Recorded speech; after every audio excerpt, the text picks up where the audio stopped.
it's gonna change every fucking episode. I don't know what the fucking work on it, but yeah. Listen, hey yo, we are finally back. It's been a long several days. I know, feels like a lifetime, but we are back with another episode of No Cooldown Podcast. We got some good stuff today, but first, before that, we even get into all that other shit. My podcast partner in crime went easy. How are you doing, good sir? I'm good. I'm good. I cannot complain. Word, man. Love to see it. Yeah, I myself, that man Tripp, of doing pretty well. We've made it to the weekend, another weekend. It is Black History Month. As of this recording, we are firmly in Black History Month, baby. It's melanated love all over the place. People is winning.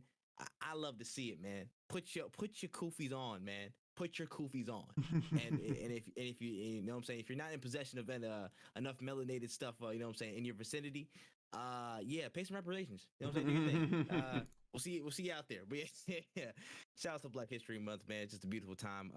Shout out to everybody that's winning. You know what I'm saying? Shout out to everybody doing their thing that's black out here. Lovely. Love to see it. Please keep on winning. Keep shining on everybody out here. Keep stunning.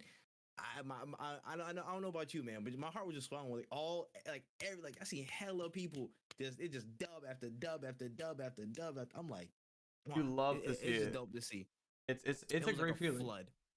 Yeah, man. It was a flood on the timeline, man. So I'm just so happy for everybody doing their thing. Like, it's just awesome to see. Long may it continue. 1000%. 1000%. You know what I'm saying? We're going to open our third eyes with this no cooldown shit. You know what I'm saying? We're going to be on that type of time today. And we got a lot of stuff to talk about. So let's warm up a little bit. So the latest collab from Fortnite has dropped with the group Silk Sonic as Anderson .Paak and Bruno Mars skins. They have a whole suite of other cosmetics and animations based off the band to drop off on the battle bus with. And so now you can not only leave the door open, but you can build the door as well. Come on now. How do you feel, man? Come on, Win. Come on. I just was like, man, at this point, like, I'm not even surprised about the people who are on Fortnite. They kind of just, I guess, not even like they put whoever as if like Silk Sonic is whoever. It's just like, all right, like, it's just, all right, cool. I didn't know who was asking for this, but I'm happy that they're in there. Bro. Like, not a fucking clue who even. Listen, I'm just saying, I feel like this is a good experience for me because now I can go into this game and actually lay hands on these mans for not dropping a deluxe album with extra songs. So this is my time to shine. This is personally my time to shine. I've been waiting on this one, honestly. This is a great out for me to express my rage because this is ridiculous. They've been sitting out here. They left the 7-8 songs and just dipped off into the sunset. Nah, bro, I'm going to catch you at Tilted. But no, seriously, though, it's just like, yo, Fortnite just does whatever it wants, bro. Fortnite is just like, yo, I'll take you. I'm gonna take you from over there. You think I can't grab you? Man, I can pull any nigga in this. Like, yo, bro, like whoever. Ridiculous. I think it's like I was like a little upset that, like, I don't know if it got announced with a concert in mind, because I think that would be cool. Like, I actually enjoy the Fortnite concerts because it's like, it's a free concert. Like, why wouldn't I want to show up to that? Not even like from a content not even like a content perspective, just like as a regular person who likes music, why wouldn't I want to do the free concert or whatever? So I'm a little upset about that, but it's just funny. It's like, all right, cool. Like, when they added Ariana Grande, I was just like, all right, cool. So nothing can stop them. Nothing will stop them. Literally not a thing. Not a thing. So yeah, basically I see like some things here. They had like a little emotes, the back bling, of course the pickaxe, the whole sets with the skins, of course, the dances and all the stuff that they do. Got a little drum set for Anderson .Paak and a little mic stand for Bruno. I'm like, all these little skin variants and whatnot. I'm trying to see if they had any actual event. I know they said it was like a Silk Sonic cup. It's like just a little like LTM just for them to actually earn the skins. But I didn't see anything about a concert from my knowledge. So it was just that. So yeah, man, that's tough. I would have liked to see a concert as well, but you know what I'm saying. It might not be in the cards, nigga. They might need to drop more songs. You know, maybe they can have a concert. Maybe they can have a whole experience about it. I per se, but again, I'm gonna see y'all at Tilted. Y'all gonna pull up. Yeah, I'm gonna skate to your ass, man. Skate to me, baby. I'm on that ass. Anyways, we'll see y'all soon on that. But in a slightly sadder tone, Suicide Squad Kill the Justice League has officially been delayed to 2023 through a lot of different reports we've heard from this year, especially from this week rather. We had a quiet delay from WB Games on this project, and now both this and Gotham Knights have received delays in the past year, and they're backsliding a little bit. So I can jump on the lead on this one. I am not mad. I am just a little bit sad. That's all. Yeah. As you may know, this is one of my anticipated games for this year. I gotta chalk that off the damn list now. So I'm not going back to re-edit that shit. But still, it's not always fun to see games that are slated to release in the year get delayed and pushed back. But I want games to come out into the best form possible. And this looks like a really, really fun ass game. So take the time that you need. If you're getting mad over a game getting delayed because it wants to be in its best shape, what you doing? You're honestly like, you're wasting your time, you're wasting your breath, because it's needless. You want a game to come out in the best shape possible. When it gets delayed, you get mad. So I have no problem. I understand game development process is not going to be easy. So y'all take whatever time y'all need. That's just me. I'm not surprised. Like I said before, I don't think we're gonna see games releasing at the same time that they say they were. Like, especially games of this magnitude releasing unless we fix the COVID situation and everything is at 100% capacity as it used to be, then I'll start looking at release dates as like hard set dates. But until we either do that, I don't see games releasing on the at the same time that they are announced for like another 5 years, because you still have to understand is that we're still working in a capacity of people not being in the office, of people working from home and things like that, and that's going to affect it for a lot of different reasons. So I'm not surprised that it got delayed. I want them to take their time with it, because it looks like a really, really fun game, and the last thing I would want is for them to rush it and then we end up all wishing we had refunds. Yeah, nah. We gonna be seeing people, you know what I'm saying, cyberpunking the fuck out, you know what I'm saying, getting on their ass because shit got rushed, and it's gonna be a whole nother fiasco all over again. And I don't want it to happen to this game, because it looks absolutely fun from top to bottom. It looks fantastic, and again, the more polish and more, stuff you can break through, the better. Like, I've also seen it. This wasn't on the notes, but it was like literally Techland was like, "Yo, hey y'all, don't play the game without updating it. Like, literally update your game as soon as you get it, because we're playing on an old version. If you do it, it's gonna be buggy as hell." And I feel like they're still working on a lot of bugs, so it's like, you know what I'm saying, like that development process can be grueling, and it can still come out with problems. Yeah, as we might see with Dying Light 2. You know what I'm saying? So take as much time as you need. You know what I'm saying? Like, I understand this, pressure from different sources that y'all have, but in the sense of making a game as best as it possibly can be, take all the time you need. The real gamers, we understand and we know y'all got to do what y'all got to do. 1000%. I completely agree. I don't want to play a bad game because of somebody's impatience. It's not that deep. Because at the end of the day, it's just like a good game can be like the way I can see it is like the disappointment of a game getting delayed is only temporary. Like, the game will eventually come out, but a game being bad, that will just be how it is forever, Like, people will get over a delay, but people will not get over the fact that your game sucked. I have a lot of game franchises that I still till this day am angry about because they messed up. Facts. It's like you can do all the huffing you puffing you want. If you rush it and you come out with a bad product, people are going to be always stuck with that first impression when they got their hands on the game. It never leaves them, no matter how much you try and retcon and patch and update. You know what I'm saying? Battlefront 2, as good as they are now, they started off terrible, and that's what left a lot of people off the player base. You know what I'm saying? Kingdom Hearts 3, my favorite franchise of all time, left a slightly, sour note because it dropped not in the state that I thought it was going to be in. But of course, that was a different thing because of expectations. But still, the development process was skewing it. Yeah. So I'm like, damn, it didn't come out as high as I thought it was. But then they retcon, but still, the first impression's lasting. So it's real, like, careful ground that you'll have to walk on in the development process and getting the product out in the right way. And just rushing it is not the right way, man. So absolutely, especially for big ass projects like this where a lot of people's eyes are going to be on, do not rush this. Take your time. Take your time. For sure, man. And last story right here from the warm up, man. So this was hilarious. This is like the quickest war ever. I'm not even gonna lie. Like, I read about this in passing earlier in the week, and it ended yesterday. I was like, yo, what the is it already over?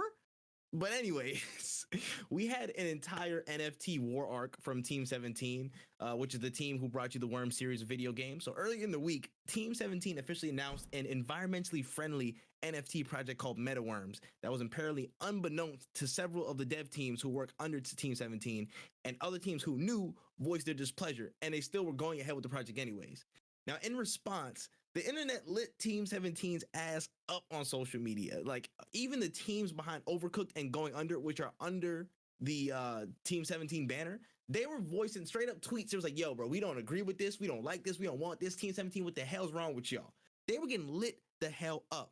And literally one day after all of that backlash on Twitter, Team 17 just literally flat out canceled the project and stopped all NFT developments of the MetaWorms initiative. It's done and dusted. It was like a whole war in about like 3 days, bro. That's crazy. Yeah, that was the craziest thing I've seen this weekend. What you thinking about that? It's funny because like I remember seeing Aggro Crab. I didn't even know about it. That's how small, how short it was, how short lived this idea was. That like all I saw was Aggro Crab, which is a company that made it Going Under, was like, yo, this is some old bullshit, and we actually will not work for Team 17 until they decide to stop doing this bullshit. And then they were like, and then like literally that same day, Team 17 was like, we've heard your feedback and we are not doing it anymore. And like we were just like, yeah, dude, because it's like the thing that sucks too is that I love Team 17. Like I really have I have a deep love for Team 17. I would love to work with them one day. And it was just like, and the reason I love Team 17 is because they always like put out these really, really interesting games. Like, so I was just like, damn, I can't wait. Like seeing that was kind of disappointing because it's like right now, the only companies that are really pushing for NFTs or really want NFTs in their games, it's really just a money making scheme for them. So like to see them put it out, it's like, damn, bro, I thought like these companies who you were pushing these indie games out for were gonna be like, I thought it felt kind of like whack because it was just like, damn, son, I hope you're not gonna fall under the same route that like people like Ubisoft or Konami are gonna go down with these like NFT things. Facts. And it's like people just spoke, man. The people speak, man. Like, and on this situation, either you're gonna listen or you're gonna ignore. And we've seen this literally like two sides of the coin. This case right here, where it's like, okay, we're actually gonna listen to feedback and not let our public image go to waste or get dropped off because we don't want to listen to our people and just follow the money trail. Now, there's that side, and then there's the what I'm saying, the Ubisoft side where it's like, yeah, we heard you. No, we heard exactly what you said. We just think you don't understand anything, and so we're gonna teach you guys that it's gonna work. Like, trust me. Like, there's two different ways to take it, and I feel like we're gonna see a lot of companies' intentions and true colors behind these types of initiatives over the next year or so. Because I mean, literally just today, I saw GameStop get into some initiative. I mean, niggas don't care about GameStop unless it's like a stock run or something like that. So that's different. You know what I'm saying? That shit is just like, no, I was gonna say like, that shit is not surprising whatsoever. It's like, oh, GameStop is thinking about getting into NFTs, and it's like, well, GameStop is like always on the verge of going out of business, so like, not surprised. Them niggas need a fast flip. They said, how the fuck we gonna do it? Pinky in the brain, bro. How we gonna take over the world today? Like, they needed some scheme. They needed quickly. I feel that. But yeah, that one, what's it called? I think it was either EA or some. I think it was EA though. They were like, oh yeah, we're not really considering anything NFT right now. They're on a complete other opposite of the end of the spectrum. You know what I'm saying? So we're gonna see a lot more of like these companies making their stance on it. Ain't no fence, and we gonna figure out where everybody lies out in the future to come through. So yeah, man. All right, man. Let's not hesitate any further, man. Let's get into the big news this week. Oh my goodness, and holy hell, they are dropping dollars news. PlayStation has officially made their move with the shocking announcement and acquisition of Bungie Studios, going for a whopping $3.6 billion. The deal officially puts Bungie under the SIE banner after an alleged 5 to 6 months of negotiations. Now, Bungie will remain as an independent publisher and developer of its own games, but is now in the control, quote unquote, or, the influence sphere of Sony. Now, just generally, how we feeling about this, man? This came a little bit out of nowhere for all of us. I was like, damn, when I saw this at work. How you feeling? This shit sucks for me specifically, just me personally, because I spent $30 on the Bungie 30th anniversary pass on Xbox Game Pass. So I'm a little salty because of the way Bungie handles the the way Bungie handles their downloadable content, basically how it works, and it's a very stupid system. Hey, PlayStation, if there's something you should change about this company, it would be this. If I bought it on Xbox, that content is locked to me playing it via Xbox. So if I bought it on my Xbox Game Pass, I have to launch it on my Xbox Game Pass if I want to access that content. So if I was to go download it on Steam, which is where I'm assuming it's going to be after they take it off of Game Pass, because it's not an Xbox game anymore. I'm not gonna I might have to rebuy that $30 pass or whatever. And that's an issue I have with Bungie on like a lot of fronts is that literally like if you want to play this content that you already purchased on PlayStation, you got to purchase it on PC and like on Xbox or whatever the fuck. That's what's really frustrating about the whole thing. I think them buying Bungie isn't necessarily a bad thing. Do I think Bungie is on Activision levels? No, but I also think that that's a good thing, because I remember last time we talked about this, I said that PlayStation is known for like helping smaller companies like build up their stuff, and then they'll acquire them. Like they'll help build up the company and then like put into it. So I think that this is a really good spot, because as a big fan of Destiny, it's kind of in a weird place right now where like a lot of the fans are like, hey, this is cool, but it also feels like you guys are just trying to get money out of us, and there's just way simpler ways of doing stuff. Like it's just in a weird space where like if they feel like Bungie's a little money hungry or XYZ, like there's just a lot of complaints across the board. So PlayStation owning them might help them foster better stuff for the players. I just would love to see what this means for Bungie on PlayStation. Will it be like an exclusive thing, or will there be exclusives like before? Because back in the day, Bungie used to have exclusive like the Hawk Moon, which was an exotic weapon. You could only get that on PlayStation for the first year of the game. And I want to see, are they going to go back to that model, or are they just going to keep like, we're just going to keep pushing stuff out, and we're just going to make money like that? Like I don't know where they're going to go with this. I'm excited because there's a lot that you can do with the Destiny IP. There's just so much of a world, so much of just lore. There's a lot. So I think this is great. The price is a little steep, but I'm not paying for it. So like I think it's pretty cool. It's pretty cool. Facts. Now, for me on my side, like I was very shocked because I was like, damn, we just talked last week about how, like Sony is very, very particular. They are very, very particular with how they develop studios, especially third party, and like just how they approach the market. I didn't think that they were going to be so quick to move. You know what I'm saying? And I'll speak to this general point later on this conversation, but I was like, damn, I wasn't expecting them to like, move so aggressively for certain stuff like that. You know what I'm saying? But now we see it pop out. It's been a couple months in negotiation and stuff, but the fact that they have it is, I think it's really good for both parties. We can get into some of that, that reasoning later down the line in a second. But I think I'm like, damn, this is just interesting, bro. It just livens everything up. And of course, everybody's gonna look at it and it's like, oh shit, they responded fast to Microsoft. But I'm like, this is irrespective of Microsoft shit. This has nothing to do with them. But still, for gaming in general, I think this might actually be a really strong move on the part of PlayStation. They're trying to make moves to set up a lot of different things in the background. And for the third time, we about to talk about them hoes in about just a minute. So stay tuned. So it's really good to see it. And from Sony's end to Bungie has a lot of support now. You know what I'm saying? Maybe they have a lot more support in like, what in the project they need to do, the development pipeline for Destiny, what they need to get done moving forward in the future, and what they might get involved in now that PlayStation's in the mix for them. So I think some real good things could come of this, man.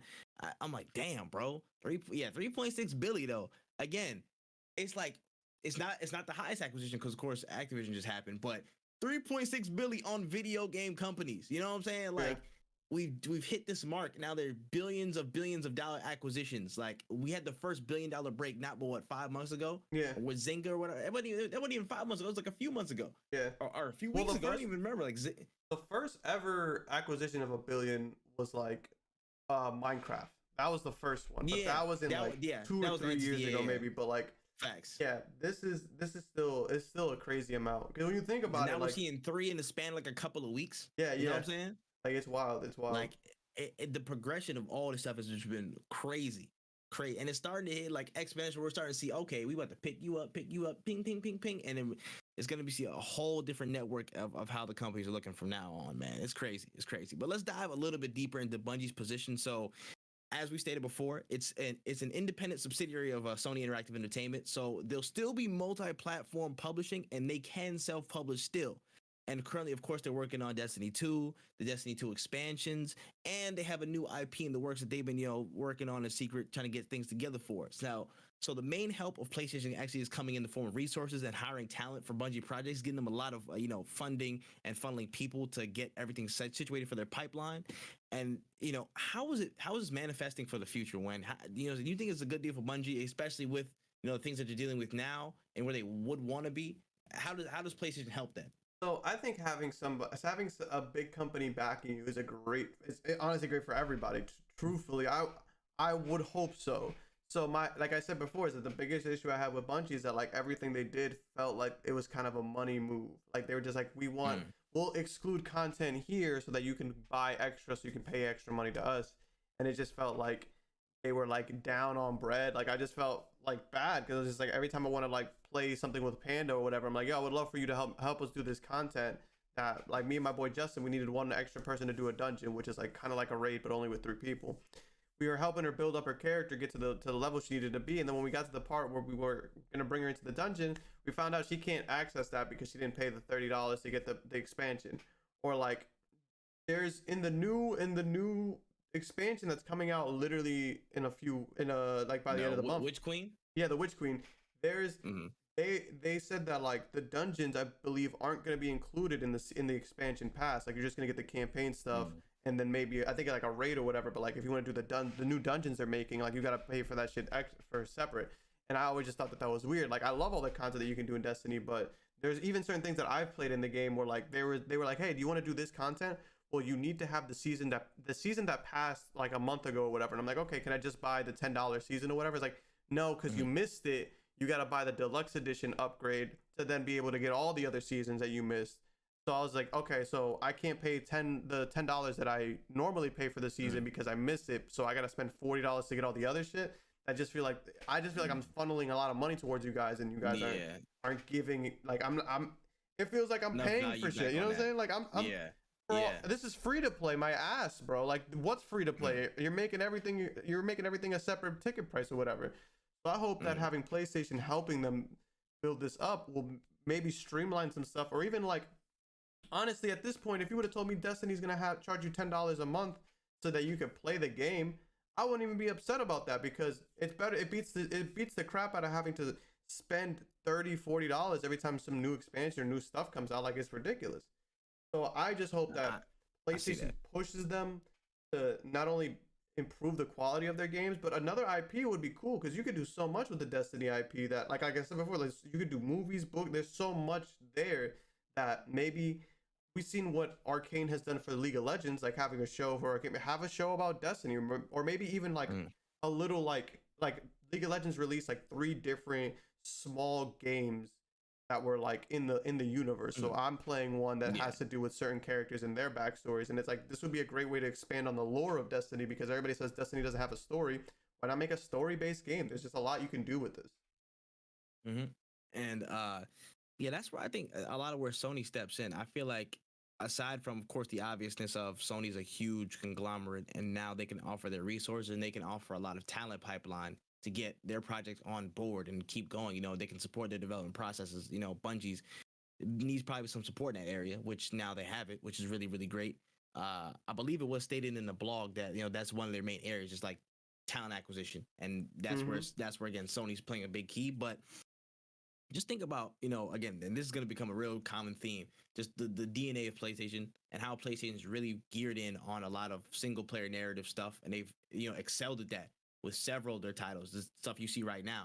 Maybe they can transfer some of that DNA, some of that ethos into the Destiny games to, again, up maybe the actual, the delivery of some of these content passes, some of these expansion passes, the story updates and all that stuff going forward for Destiny. Like, of course, Destiny 2, the 10-year game, of course, quote unquote, you want to have quality story updates and stuff as it goes forward. So maybe Sony's that kind of little, that little, shot real quick to the veins. Yeah. So, hey, yo, bro, up your story, Nick. What the fuck's wrong with you? You know what I'm saying? So that could actually be a real good thing. Silver in the chat said some actual PvP support would be nice as well. Yeah, that could possibly be a thing. Hey, listen, maybe they'll have some extra bandwidth to do that as well. So I think that this is actually really good for Bungie because, again, it gives them a lot more room to work on stuff that they're doing currently and maybe tighten up the pipeline for all the D2 content coming forward. And with new IPs and with all this other stuff that they're doing, everything up their game in terms of quality of delivery, because Sony don't play about that shit. Sony don't play. And I understand that Bungie is actually in a really good position because they've been here before. You know what I'm saying? They've been under a platform banner before, of course, Microsoft, the Halo series and whatnot, and they wanted to protect themselves. But now that they're in this long-term strategic plan of Sony to go forward, I think they're really going to get pushed to up their quality in all areas. And I feel like that level of support is also going to come with, the level of expertise. Like, hey, yo, you can tweak this here. You can move this up here. And, of course, Bungie's going to have their process. Whether they accept it or not, it's up to them. But it could be a real good catalyst for them to, push the tempo in terms of bringing that quality back up in Destiny 2. And hopefully they, they streamline processes and, like, again, make it a flat fee. If it's if you're doing like live service shit, just make it a flat fee. Let me pay this money a month instead of doing all these extra hodgepodge, like the $10, $10, $40 packs here and shit. It makes it easier for that people to get into. Yeah. That would also be a good thing going forward. So I really think Bungie's in a good position. They got a lot they can pick up on and then grow into, especially. And again, they made it through and they got this whole deal still as an independent subsidiary, so they can act on their own. You know what I'm saying? They got out of the very situation they feared, and they're still maintaining that. That thing at the core. So I think it's a big win for them. I really do think it's a big win for them being acquired.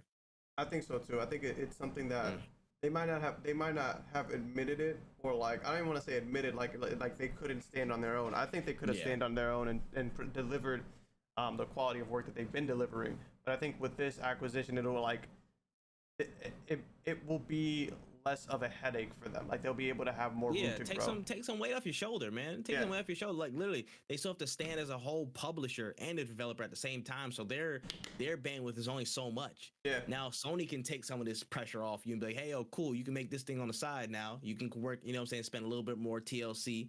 Give a little bit more TLC to some of the existing stuff that you have. Excuse me, and then just work and make some better shit. So honestly, it feels like there's a very strong upside from Bungie's perspective, and that's what I think. 1,000%. Word. On the next side, kind of looking at more of Sony's side, we saw a lot of talk from Jim Ryan. A lot of interesting quotes have been put forth, of course, ahead of this whole announcement, and he went to go speak. He had a lot of interesting things, so I just want to run through a couple of quotes here. He stated that multi-format publishing and live service games will assist us in realizing our ambitions to take PlayStation beyond the console and increase our potential audience. And the second quote from Jim Ryan stated that this is a strategic step towards continuing to evolve the gaming experiences that we build. Bungie's expertise in delivering a world-class service approach and long-term community engagement is extremely compelling and will support the development of several future live services titles from PlayStation Studios. Equally, we will see the exceptional skills that PlayStation Studios possess offer the potential to enhance Bungie's existing and future IP portfolio. So immediately, there's a couple of things that stand out to me. But what are you thinking about all this, man? Just the expansion of Bungie properties. You know what I'm saying? Like the exchange between the two, the strategy overall, man. What you looking at this, man? How you feeling about it? It's kind of like, I feel like this is kind of the statement that they wanted to give when PlayStation acquired, not when PlayStation, when Xbox acquired Activision. It's kind of just like yo, we're not, don't count us out. We've got a lot in the works kind of thing. And like, I feel like with this acquisition of Bungie, I don't even feel like, I don't really know how these business meetings and stuff like that work, but I don't think this was like overnight. I don't think it was like Activision got acquired and then they called up Bungie, were like, yo, how much you want for it? Oh, no. I think that this is kind of has been in the works for a little bit.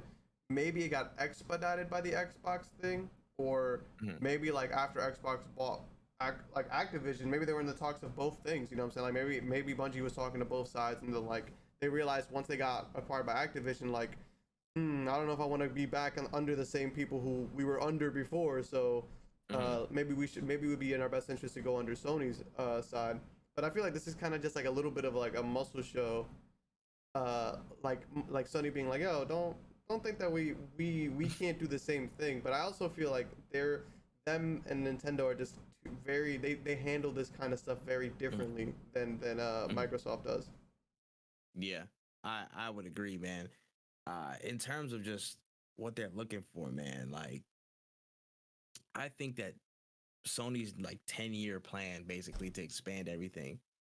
I think it really like relied on Bungie's expertise. And again, we can get onto this before. One of their biggest points is like what I saw was like, again, just the exchange between Bungie and Sony. And I felt like that's a really big sticking point because look at this. So Bungie, of course, live service, multiplayer, juggernaut. They've been doing this for like 25 years. They know how to make a good multiplayer experience. They know how to lay it down on that front. Story, what I'm saying? They've had some good story stuff, of course, but maybe that's not where the level's been as high. On the other side, see, Sony's whole first party catalog is single player gold mine. They've mastered that format and they know how to make they know how to turn out a hit on a single player front. They've been doing that from day. But on the multiplayer side, that's where things may not be as high. What I'm saying? That's where things might not be as crazy as maybe Bungie can aspire to and actually build. Yeah. So maybe this is what that exchange is on Sony side is, we need somebody who can create something that's either multiplayer or live service or is a continual experience that can actually build and be super impactful that we can't really, fully flesh out right now. But Bungie has that capability in them. So the acquisition is really a big move to say, okay, cool. We want to take the expertise that you got on making this live service game, making Destinies, the old Halos and whatnot. And we wanted you to take that and whatever new IP we got cooking up in our heads, hey, y'all gonna help us build this. And we're gonna have live service stuff to put on our exclusively on our shit moving forward. And then that's gonna be a big draw for people coming in who want continuous live updates on the content thing. You know what I'm saying? They want a game like, a whole fully expansive Bungie type experience that's, more streamlined, that has Sony level narrative elements in it. You know what I'm saying? And we can offer that on our platform, most likely competition to Game Pass. That's gonna be there for the next few years. So I'm like, this is a real big move in that sense. And also the fact of, Sony, they trying to take everything every damn where. So you're going to see Destiny on TV shows, like you said, TV shows from the books. You're going to see it on, podcasts, audio casts. You're going to see the anime versions of Bungie stuff come out now. Like, there's going to be a whole bunch of stuff that Sony wants to tap into from a media standpoint in general, not just games, that is going to be it's gonna be a smorgasbord. Sony licking their lips at all this. I know they are, just because of the fact that Bungie got so much depth in it. Like even me myself, I love the lore, and I even when Destiny 1 was first coming out, I remember like being in chats and being like, yo, what if they had like a storyline of like XYZ or like just fleshing out, because now video games are starting to make their way into modern media in forms of like anime, in forms of TV shows, things like that. So I could easily think of like 3 moments in Destiny off the top of my head or 3 storylines in Destiny off the top of my head that would be really cool. Like maybe like one could be a movie, one could be a series, and there's just a lot there. And because Sony has this big, they make movies and stuff. It's not, it wouldn't be, you know what I'm saying? Like it wouldn't be out of their wheelhouse to just be like, yeah, we own Destiny. You guys want to make a movie about it? Like, yeah, we could totally do that. I think it would be. And look at the PlayStation commercials. They so would. They so would. Like you could even the Destiny cinematics are like things that you could easily see. Like I can see them making a live action version of Destiny to compete with Halo's live action. Like they have a lot of options, a lot of manpower, and they're really Sony acquiring, like Microsoft acquiring Activision is like, yo, we're gonna get more Activision games. Sony acquiring anything is like, this could be anything at this point with how big the scope is of the company. And it is. Dog, that actually is again. Thank you, Silver Ice, for the reminder. Sony owns Crunchyroll, so who's to say they can just drop an anime series off every damn month? They just can't. You know what I'm saying? Like of any of their IPs, whole other stuff in the, like literally on anything. And now again, we have Destiny involved with such a big and expansive universe. You can do anything, anywhere, because Sony has their hands in damn near every mode of media right now. So it's like taking Bungie is a real big step towards, we can build a whole new, again, like a 20-year franchise out of anything. And then we can build it into whatever we want. So, you can have this TV thing here, Destiny 3 or whatever comes out. It's like a PlayStation exclusive on our own live service or something like that. We'll have this or whatever. It's multi-plat on there. We get some content that's exclusive to us. Hold this right there. Destiny series produced by Sony. Or you could even see like, or even again, like I said, like even if they do like, I remember I was talking to my boy because we were playing Destiny the other day, and I was just like, it would be cool if they even just made like $40 like what Riot did with Ruined King, where it's like $40 single player experience, and it's like, yo, you're just gonna play through this storyline that happens in the Destiny universe. You get to see the war, you get to see the battle of 6 points, which is like a really big impactful moment in the lore, and you're like, oh, this is cool. And somebody else in my chat actually even reminded me too, is that Last of Us is on HBO. Like that's something that's being created right coming. now. And that's coming. So, and they got Mando in that hoe. You know, it's gonna be fine. So I'm sorry. They have options of where they can put this shit, because obviously they hey, Last of Us, cool. If this shit does good, you think HBO is gonna say no? We don't want more content from you guys. Like, no, they could be like, yo, what if we did a live action Destiny thing? It's like, oh yeah, I'd love to see that. Facts, man. It's like, yo, Sony knows what they're doing, man. Again, from all the reports and stuff that we heard, they were talking with these dudes for like 5 to 6 months, so they knew they were gonna try. They knew they had plans for them going forward. You know what I'm saying? So this is a really big play for the whole setup of the ecosystem. It's just a concept of a whole ecosystem of entertainment. And that's what Xbox has been trying to do. You already see, we'll talk about it later, again, with stuff that they're doing. Again, but you see with the Game Pass, you see with the stuff they're trying to do outside of games, they're trying to build an ecosystem that's just immediately synonymous with their name and that brand value. And Sony's like, okay, we need to kind of catch up a little bit and do our work to make sure we have, an all-inclusive, what I'm saying, that realm where it's like, yo, you see something outside of, it could be, has nothing to do with a controller. You think PlayStation right there, Uncharted film coming out soon. Yeah. PlayStation right there. You know what I'm saying? They're trying to set up into every possible lane and build, contiguous, what I'm saying, blending experiences that show you, yo, this is the place that we want to be at. And we want to have all our games on here. We want to have our media entertainment. We want to be a part of this because they have so much down the catalog that's been consistent and that's been so quality over the years. That's what they're trying to build up. You know what I'm saying? So it's just the ecosystem, the concept of the ecosystem and the race to the perfect ecosystem. You know what I'm saying? Mm-hmm. Like, it's crazy. It's crazy to see, but it's not, it's just beginning. It's really, really just beginning. But yeah, I wanted to also speak to a couple of other interesting quotes from Jim Ryan, because damn it, he wasn't even finished. He said, you thought I was done? Nah, I got more, nigga. Hold on, I'm spinning the block. He also said that we should expect more when it comes to further PlayStation acquisitions. And this is corroborated, and supported by another statement that said an earnings call report from Q3, of course, from PlayStation this past week, actually, stated that they plan to release at least 10 live service games by March 2026. So, damn, first and foremost. And what are we thinking, man? What's their play here? They want more. They want more companies. They want more live service games. What's going on? That's a lot of live service games. Like, that's a lot of live, because when they say live service, I'm assuming that the first one they drop is going to still be around when the 10th one drops. That's 10 live service games out. And I don't know about you, I am playing right now maybe 2 at a time. I can't do more than 2 at a time. So I'm playing like League right now, and I'm playing Apex. Kind of, not really though. Like, because one has taken over a lot of my time. So 10 live service games. I don't know if we need 10 live service games, but hey, if a live service game turns into a single player game or a multiplayer game, or even if it's just live service for 1 year, like, that's fine. Like, I'll be fine with that. I hope that's what they mean. I hope they don't mean like by 2026 you're gonna have 10 free to play games that you want to play, because I'm not playing all 10 of them. That's 10 battle passes. That's $100 every 3 months for a battle pass or whatever the games are. You know what I'm saying? Like, that's just a lot of games. That's insane. But when I think about like just the genre, they're trying to spread the wealth. They're trying to just be like 10 across everything. We gonna be everywhere, bruh. We gonna be having stuff to sustain this, man. So on the part of 10 live service games, I fully expect them to do that, honestly. And then they're just kind of be like, yo, how fast can we get Bungie involved in this pipeline to create their next, big service game for us? So they're just trying to accelerate stuff to build up, just again, bolster their arsenal, man. They're trying to bolster the arsenal, because it's just going to be a dogfight of releases and games and titles and shit. It's war. Everybody loading up, man. Everybody's loading up their clips. It's about to be ridiculous, son. And just to the point of, damn, like, we should expect more. Who they gonna get next? Who's next? Goldberg voice, bro. Who is next, man? Sony's like, where? Sony, I said, I'm not finished. They're really trying to go in and get some companies underway, bro. So who do you think is next? Maybe Atlas, the people who made Persona. maybe.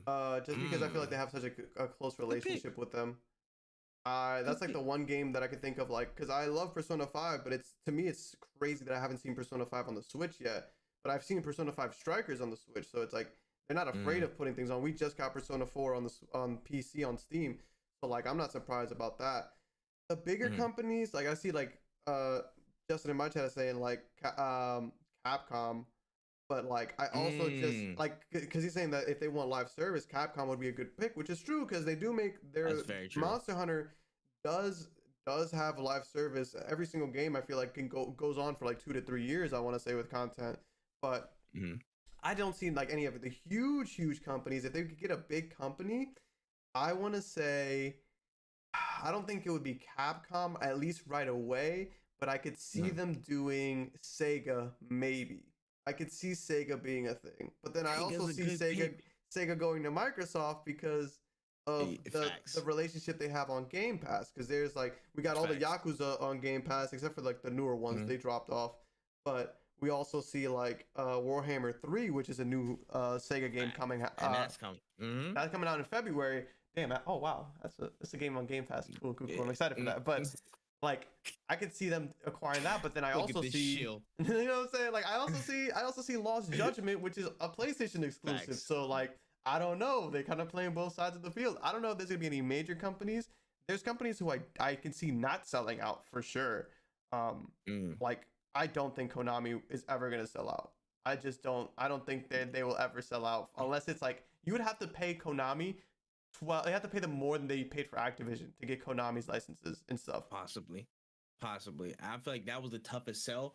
But then again, given the history that Konami has with PlayStation, just again, Metal Gear series, Silent Hill, a lot of things like that, I feel like that would be a good, reasonable pick because of the IPs that they have under their umbrella. Like, yo, let's take your shit. You know what I'm saying? Y'all not doing nothing with them. Not nothing productive anyways. We're taking y'all. You know what I'm saying? Y'all just working on NFTs. Get the hell out of here. Excuse me. You know what I'm saying? Grab those and send them off to different teams or whatever. Or grab internal teams with leaders and just switch it all on and off. Make something happen. Like, I can see that happen. You know what I'm saying? I can actually see that be a thing moving forward. But it's tough. That Castlevania as well. Castlevania is also there as well, and it's been a minute. So here's why I don't think Konami would ever sell. And it's because they know how much they're worth, and they know how diehard their fans are. Well, the people, their customers are. I should say. And it's just things like that. Because, for example, we've had Yu-Gi-Oh! Yu-Gi-Oh! The card game has been a card game for years. I grew up with it. I am 25 years old. It is at least 25 years old. And we just got a live online Yu-Gi-Oh! Card game that people can play. And the reason I think we just got that, I'm putting my little tinfoil hat on. The reason I think we just got Master Duel is because their regular cards were taking a hit because nobody's doing anything in person anymore. The pandemic has ruined a bunch of like in-person events, and Yu-Gi-Oh! Tournaments were where a lot of people would go and use the cards and buy the cards and do stuff like that. So for me, I think that they made that move of pushing out Master Duel, or like started working on Master Duel by like making Duel Links and stuff, is because they knew that at some point people weren't going to do this like in-person stuff anymore. So like, if you're telling me, and like you've seen how crazy how that took over the timeline, everybody's playing it. Everybody's playing it. My brother been playing it nonstop, like day in day. I walk across the room, I see him like straight on the deck, just going crazy. And that's what I'm saying is like, for me, I'm not a huge Yu-Gi-Oh fan, but I know how consuming and how expensive these card games can be. So with that being said, I don't think Konami's gonna sell because they're making a bunch of money off of Yu-Gi-Oh. They're still pushing out the NFT thing. I don't know how much money they're gonna make off of that, but it's gonna be super inexpensive for them to start up anyways. And like franchise, like merchandising, maybe they'll sell IPs, but getting acquired is not gonna be their thing. A partnership, perhaps, but getting acquired, I don't think they're gonna get acquired because they make a lot of money off of other things in general. So to them, this video game stuff is probably child's play. They're probably just like, it's just another avenue to make money, because they have, in Japan, they have a bunch of gyms. In Japan, they have a bunch of pachinko machines. They're making money elsewhere. Like, they don't really care about the video game scene. And they know that if at any point in time they wanted to talk to Sony and be like, hey, you guys want a a Castlevania game or whatever, like you give me X amount, and like if they wanted to be like, yo, we need more Castlevania merch or whatever, like, hey, Sony, we're gonna give you a deal on the license if you guys make the game. Think Sony's not gonna make the game? I would make the game because it's going to sell, and especially if it's an exclusive, I don't see them selling out at all. I see that, if anything, them being like, hey, making deals or partnerships. Yeah. Okay, I can see that. Yeah, give me your point. I can see that. I can see that. It's a lot, bruh. But I know from the simple fact of the statements that we've seen here, it's open season for some companies that are open right now. For sure. And PlayStation's hunting. And I almost would bet that you know what I'm saying, Xbox is hunting as well. But I just want to speak real quick on the general, you know what I'm saying, like just general, I guess, the aspect of, you know, what's going on lately. Of course, we've seen giant ass acquisitions between both parties, you know what I'm saying? We've seen Take-Two have a giant ass interaction. And I feel like this now at this point, it shouldn't be a surprise for all of us. Like now we had this giant shock of, okay, this is a crazy announcement. Like, damn, they took a whole company. As we're in this state, I think we have to understand that as a fundamental, I guess, like portion of business in this time, mergers and acquisitions are going to be really, really, really strong and favorable because of the environment. Like looking at a lot of different, you know, determining factors and like, you know, value on, you know, certain things that, you know, assets that a company might have that you don't have right now, capabilities, future return on investment. A lot of these companies, both in gaming and out of gaming, are constantly looking at merger and acquisition activity. Yo, who can we buy to sustain our business going forward? Like, who can we buy to make this growth go up right here? How do we expand our supply chain? You know what I'm saying? Without spending millions and millions of dollars trying to figure it out for ourselves. Oh, let's just buy this company that already knows how to do that. Just incorporate them in our system. That's been such a commonplace thing, of course, over the years. And I think it's only getting bigger because of the pandemic, because we don't have the bandwidth, you know, because companies don't have the bandwidth to do it themselves and greenfield whole projects by themselves, or don't have the, I guess, the incentive to, because they don't see their return on investment. Yeah. So you're going to see things like that, especially in the gaming industry. I feel like for these bigger heads, you're going to see, yo, how can we make the easiest step forward that, you know, sustains our growth, reduces, you know, cost over a certain period of time, and minimize the actual risk of us making a terrible fucking move by acquiring a company or making any decision. And I think that's where you see a lot of different merger and acquisition activity happen. That's where, you know, okay, listen, we want to sustain all this growth and catch up to Sony. So we got to make a big move and get IPs and networks and infrastructure that's allowing us to, you know, again, reach out to a lot more people. Activision, boom, let's buy that. Microsoft's play. It's like, okay, cool. We need a way to increase our live service activity as PlayStation. We need a way to expand upon our live service and multiplayer abilities, because we love story. We're good at story. We're damn good at story. But when it comes to multiplayer offerings on a grand scale, we fall a little bit short in that category. Here comes a Bungie. Here comes a deal with Bungie. Let's talk, have a conversation. I want you to be here so you can help me out in this area that I'm lacking, rather than me having to, you know, reinvent the wheel and try and do it greenfield, which we could. We have the money, but it's easier for them to include that. And not even to mention the whole entire media strategy of them. Oh, hey, let's pull them into TV. Let's pull them into movies. Let's pull them into our actual, you know, like production studios. Let's make a whole bunch of new series out of y'all, which can create a whole nother lines of revenue that add back to the business. So in general, looking at, again, Sony's growth strategy of acquiring Bungie and acquiring these companies moving forward, it's not commonplace. It's not going to be a surprise anymore for me, and it shouldn't be for anybody else, because that's how these companies are going to move, especially the bigger ones. You're going to see a lot of movement from M&A activity just because in a lot of instances, in a lot of cases, it's going to be a lot cheaper. It's going to be a lot more beneficial in the long run.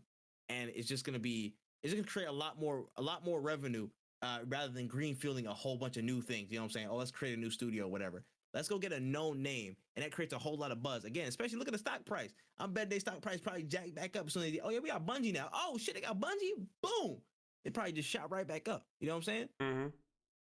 That business, I guess, that business plan, that business approach is something that we should all be very, very, you know, eyes wide open for and aware of going forward. That's all I had to say on that. It's just, you know, we're gonna be seeing a lot more shit get acquired. We will. Oh, we will. Facts, bro. Damn, I went to my business bag, bro. No, I love it. I love it. Tank, nigga. Somebody put me on Shark Tank, man. The fuck? What's going on? I love it. It's real shit though. It's real shit. I want to be on Shark Tank with no money, nigga. That's crazy, bro. Listen, let me borrow a shoot, Mark Cuban. Let me borrow a suit. Anyways, let's move forward. Still on PlayStation, but a little different side blurb. This week, it has been announced that PlayStation X Discord have finally had a collaboration and is now active. So starting today, you'll be able to link your Discord and PlayStation Network accounts. Now, you already played PS4/PS5 games will show up as activity in the Discord bar, as it usually does for games that play on Steam and different game stores. And Discord actually came out with a quote and said, "We're excited to continue our partnership with PlayStation and explore how we can collectively create great shared experiences for your friends and community." So thoughts on this, when how we feeling about this, bruh? So it's like, it was kind of like a big blue ball moment for, I feel like, a lot of people, because they saw like PlayStation X, I could sign into PlayStation and Discord, oh snap, and then they go on and it's like, oh, I can just see what my friends are playing on PlayStation. I think this is a great step forward, or like at least hey, remember when we made that partnership? Like, this is more like we're working on it. Like, hey, but I'm sure a lot of people were very upset that we're like, damn, we can finally chat, and they're like, no, you can see what they're playing, and they can be more a part of your Discord community in that sense. Like, there's more integration, but you still cannot speak with them in the Discord chat, which I think is kind of like, I feel like that shit ass, bro. It's still ass. Call a spade, bro. It's still ass, man. How we've been here this long and you have a whole like blur of a conversation? You had a whole like, you popped up, you know what I'm saying? You ran all the way home, like had the golden ticket in Charlie and Chocolate Factory. He's like, yo, bro, we got crazy news, y'all. You can see what they're playing in Discord now. Like, nigga, we can't talk to them, no. Bro, don't call me unless we can talk to PlayStation people, all right? Do not call my phone. Do not announce nothing on Twitter. Don't give me no messenger pigeon. Don't do anything until you officially lock down the schematic or whatever to actually let people connect in Discord. If you're not fully integrating it, find a way to meet in the middle. I don't know. Until you find that solution, don't call me PlayStation. Don't call me Discord. Don't do that. Don't, because it's just a waste of time. Everything else you announce is a waste of time until you figure out how to actually make people talk between these two platforms. That's all I gotta say about that shit. Like, damn, man. I think that's all there really is to say. Day about that, bro. I was hyped when I saw that. I was like, yo, Discord, PlayStation, wait, y'all got it? Blue balls. I literally was like, I was getting ready to sign, like, to connect my stuff. I don't even play on PlayStation, but I was ready to connect my stuff because I was like, maybe if I connect, my PlayStation friends will now link up. Like, they'll be like, oh, these are the people who are also connected to Discord. You can friend them or whatever. But that's not the case. So like, literally when I read that, I was like, oh, I don't need to do this yet then. And like, I just like put it on the back burner. Like, whenever it goes in, then I'll be able to incorporate people who watch my streams or whatever, who wants to be a part of my community. Like, hey, you guys want to talk shit? Because I'm always in my Discord playing League or whatever. If y'all want to just come in there and talk shit, slide on through. But until then, until we actually get the voice chat, I guess we'll just wait. I gotta keep using my damn chat link, nigga, man. All right. Chat link. Gotta be talking in game chat. In fact, I gotta put my PS5 up to here so y'all can hear the voices and stuff, bro. Like, yo, this is just pain, bro. Just work on the damn update. Don't call us until you finish it, man. Damn. Yeah. Anywho, I'm moving on for this, man.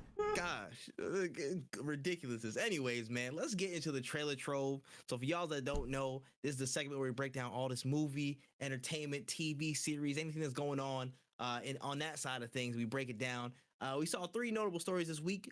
First and foremost, we saw Dakota Johnson, who was actually the female lead from the 50 Shades of Grey series. She's actually being cast as Madam Web in a spin-off movie titled, of course, after the main character herself. What are we thinking about this, bro? I'm kind of in between two minds, bro. I don't know what exactly to think. But go ahead, bro. What are you feeling about Madam Web, a movie? I know they don't.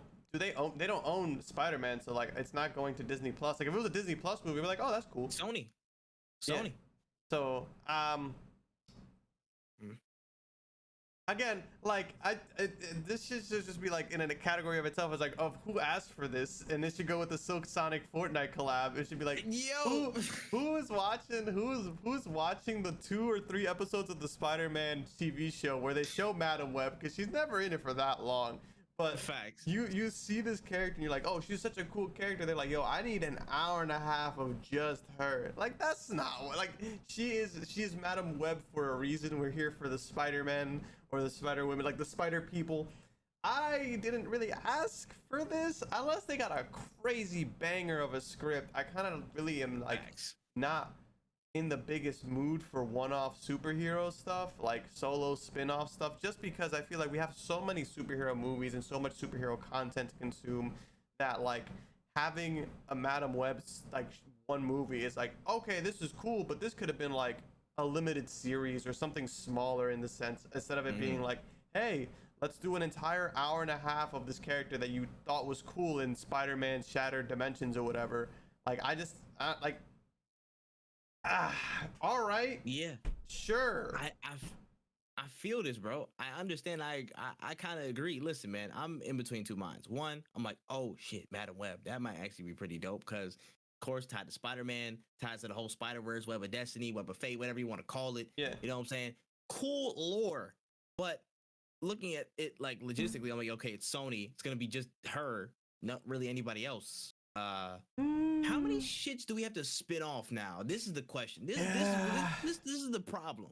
This is starting to become a problem. If you don't have anything solid, why are you spinning it off in the first place? Like this is the thing. When the Hulk was not working by himself, put him with Thor. Became a great movie. You know what I'm saying? Like I like Hulk. But I'm like, yo, okay, cool. I understand you trying to combine stories and you didn't think he's probably enough for him to be by himself. So you threw him with somebody. Understood. Cool. If you're gonna put a Madam Web there, who are you gonna put him with in the first place? But even if you do, you probably should put her with a Spider-Man or something to connect to Madam Web. Why are you putting him by herself? You know what I'm saying? I don't think her origin story is, you know what I'm saying, like a whole feature film where it's like you gotta be down for that. You know what I'm saying? Watch a whole 2.5 hours plus credits. You know what I'm saying? Get in. I personally don't think that's gonna be like the craziest story ever. You know what I'm saying? The craziest movie experience ever. I think again, limited series would be fantastic. Would connect to some of the other properties that Sony has. Connect to a Morbius. You know what I'm saying? Or maybe connect to something else that they have in their locker. Or just throw it into a Spider-Man movie that Sony has control over. Throw it into a Venom. I don't know. Yeah. Even though Venom has nothing to do with this technically. You know what I'm saying? Like figure out a way to make it fit in because this is just extraness at this point. Like, you know what I'm saying? Morbius, I understand. There's a reason for that movie. You know what I'm saying? Kind of. I was gonna say that understand. that falls to me. That falls under of. the same thing, but Morbius has Kind more. Yeah, exactly. Yeah. But Morbius has like actual action to him. You know what I'm saying? Yeah. No, I feel. I understand. He's I an established character that gets busy. You know what I'm saying? Who Madam Web fighting? She fighting strings and shit. You know what I'm saying? Like she fiddling with this all day. She's fiddling with strings and shit. You know what I mean? No, I know. I get you. Not like clout wise. I'm just talking about action wise. Mm-hmm. You know what I'm saying? Like, no, I feel you. What does she get into? Maybe I have to look more into Madam Web's backstory. Maybe, that might be my bro. fault. You know what I'm saying? Listen, I'm just a messenger. You know what I'm saying? Don't shoot me, all right? We'll if come I don't back. know about enough, I'll go back and research it. Please, if somebody's there watching this or listening to this, prove me wrong. You know what I'm saying? Prove me wrong if she had a crazy ass origin story and I was just stupid. Yeah, you know what I'm saying? for sure. Please enlighten me. I'm always in the mood to learn. Please. So let that be known. But again, just from what I'm seeing, I'm like, yo, we don't necessarily need it. Second part though. What can you connect with this film? Now, if you can connect a bunch of different shit with this film, I will provide some type of exception. Okay. Now, listen, of course, we had the rumors from before. Andrew Spidey, you know what I'm saying? He might be open to coming back. You know what I'm saying? There's all these little tidbits of Spider-Man that's being in the Sony verse and whatever. And like, he might still be around there. Might have went dark, might have went missing or whatever. If there's some path to bring him back through Madam Web, would I be mad at it? No. But I'm figuring out where is the substantiating value. Where's the substantial value in this, you know what I'm saying, movie? I'm sounding like them red pill ass niggas, but you know what I'm saying? Where is the actual like payoff behind watching a Madam Web solo film? Yeah. That's what I'm looking for here, and I'm not seeing it immediately. Maybe I have to be proved wrong, but hopefully, there's some type of resolution that I'm not seeing. Yeah, that's all I gotta say. No, you're absolutely right, because I mean the only experience I've had with Madam Web has been in the one Spider-Man game and in the TV shows, and in both of those forms of media, she was introduced and all of her importance was explained in like a 30, not even in part of a 30-minute episode or in part of like an intro scene. It's just like, who are you? I'm Madam Web. I know about all the Spider-Mans or whatever it is, and then it's like, cool. That's all I really needed to know. So an hour and a half of more of that, I guess. Like, I don't know. Like, I want to be proven wrong. We'll see if I am. Yeah. Again, the only way this can escape being dubbed as like, yo, unnecessary as hell, is if this connects to like the Spider-Verse films with Miles Morales in there. You know what I'm saying? Like, also, you know what I'm saying? Aside from just Spider-Verse, you could have just gave Miles Morales some shit. You could have gave Miguel O'Hara some shit. You could have gave a lot of people some stories and shit by now. But whatever, do what y'all do, Sony. As long if this does actually implement and include some elements from other Spider-Men, like we do see other universe Spider-Men maybe either making an appearance or some heavy allusion or heavy, you know what I'm saying, alluding to them, I can provide an exception. Otherwise, keep it. Yep. Keep it. Anywho, I found this was bad funny, bro. I'm not gonna lie. This is just funny to see it, but it might turn out crazy. So the man who really said fuck the Oscars at the Game Awards, he might really be on his way to getting one, man. So we've seen this week that Haze Light Studios, the team behind It Takes Two and A Way Out, they're now working with DJ2 Entertainment, who have, of course, produced the Sonic films, the Tomb Raider Netflix anime, and the upcoming Disco Elysium and Sleeping Dogs projects to produce a feature-length film for It Takes Two. How do we feel about this, man? It Takes Two is the perfect game to make into a film. It's actually the problem I have with a lot of movies made, like games made into films, is there's two. The main question is, who is the game for? Who's the movie for? So like with the Doom movie, is like, are you making this movie for fans of Doom? Well, they know the story because they played the games. Are you making this movie for people who are interested in Doom but didn't play the games? Well, you're gonna piss off all the people who want to watch a Doom movie because it won't be about the game. It'll be something else. So you have to like figure out a middle ground, and that's why I don't think a lot of movies need game adaptations, because a lot of games you really can't condense into 2 hours. It Takes Two, however, is, I think, a really good game it's a short game that you can adapt in many different ways, because a lot of the world, it's gameplay heavy, but it also has enough story to make it into a movie. Nice. So like you can just take out all the little like platforming, all the battles, all the cool little puzzles, and just keep the condensed forms of like, we were here, we did all of this stuff, we love each other at the end, bada bing, bada boom. And you also have an audience of people who want to play the game but don't, because It Takes Two, you need another person to play the game with. And that's what makes it very interesting. That's why I think this game is probably perfect for a movie adaptation, because there's a lot of people who wanted to play the game but didn't have somebody to play it with, or didn't have like, or just like didn't want to get into it because they're like, I don't have a second person, I'm not trying to do a randoms. So I think that this game could be a really good movie, and I think that the story is so good and it's so relatable that it could really, people who don't even like video games could watch it and be like, this is cute. Like, this is just like, it is a good, overall, that game is amazing. And I think it's funny. I don't think he's going to win an Oscar just because he literally said, fuck the Oscars. And I don't think that, like, I literally, the people who run that shit will not let that happen. It will not slide. No matter if everybody in the world wanted it, they actually, because he said the one thing, it will literally not slide. They probably wouldn't, but it would be great to see. Don't let my dream die. Don't let the flame die out. All right. Don't kill my dreams here. All right. At least let me be bewildered by the moment just for a second. Okay. Like, damn, man. That would be great. I would love to see him at the Oscars, because it would be funny if he won an Oscar and he was like, yo, fuck the Game Awards. That would be hilarious. At minimum, if he was nominated, that'd be enough for me, to be honest. If he was nominated, I'd be like, yo, that's amazing. Yeah. He's literally there at the Oscars because he said fuck the Oscars. You know what I'm saying? Like, art. Art. But I completely agree with you. Again, from what I saw, It Takes Two, it seems like if there was any game that was like, yo, this could really do well as a movie or a TV or show or wherever, this is it. Like, it just feels completely geared towards story. You know what I'm saying? Like, the story is super fleshed out. It's fun. A lot of funny moments, stuff like that. Really, really, you know what I'm saying? Like, could be a good family film that deals a lot of stuff with a cool, you know what I'm saying? Like, of course, allusions to other, you know what I'm saying, jokes, like a Shrek level type thing, where it's like, yo, you have these allusions to, like, you know what I'm saying, like high level jokes or adult jokes or whatever the hell, and still have your whole whimsical story. At the end of the day, we'll touch on some very serious themes.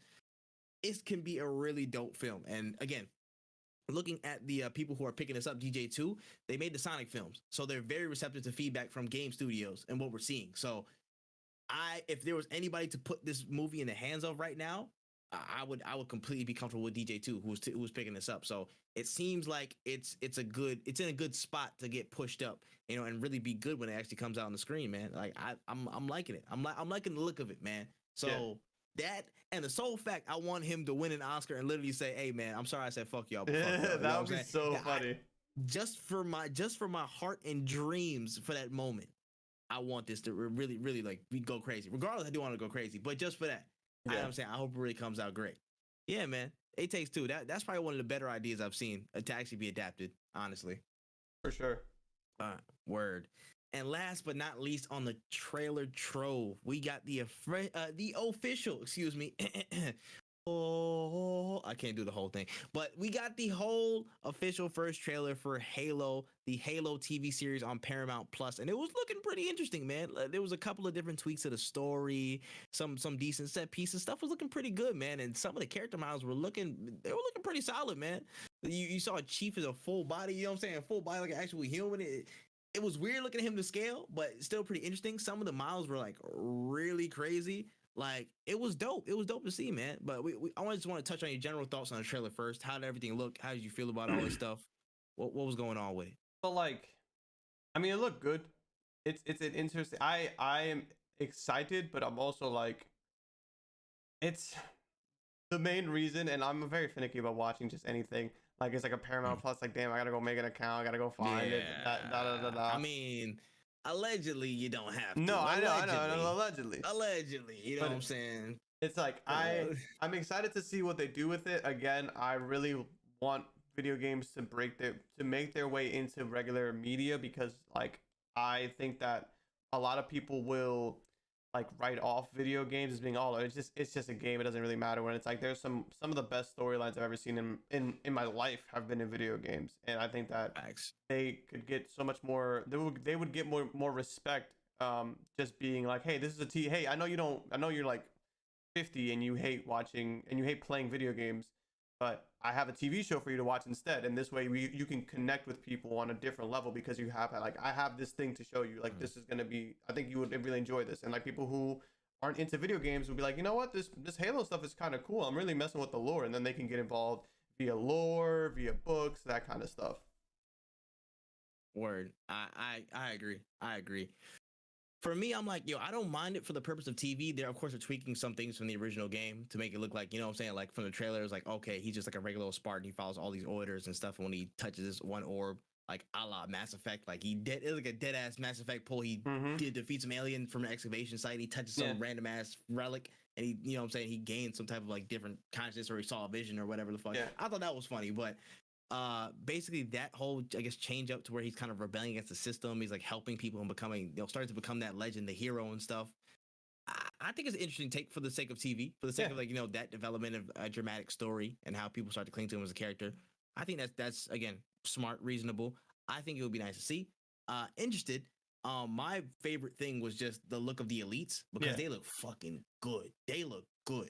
The character models for the elites look mwah. Yeah. That was like my favorite test. I was honestly scared how some of the aliens were gonna look. Yeah. Like some of the Covenant. That looks good. Some of them look good. And I'm like, yeah, I like that. I like that. So I think the effects might actually be really, really solid. And I'm gonna keep an eye out for this one, man. Definitely. But that's not the only, major part of this news story that we got, because we also received some negative pushback, of course, from the various neckbeards of the internet who aren't really liking the whole look of Cortana, even though she is voiced and actually personally acted by the original voice actor from the games, Jen Taylor. So I mean, what the hell are we talking about? Remember what I just said? It's literally about It Takes Two.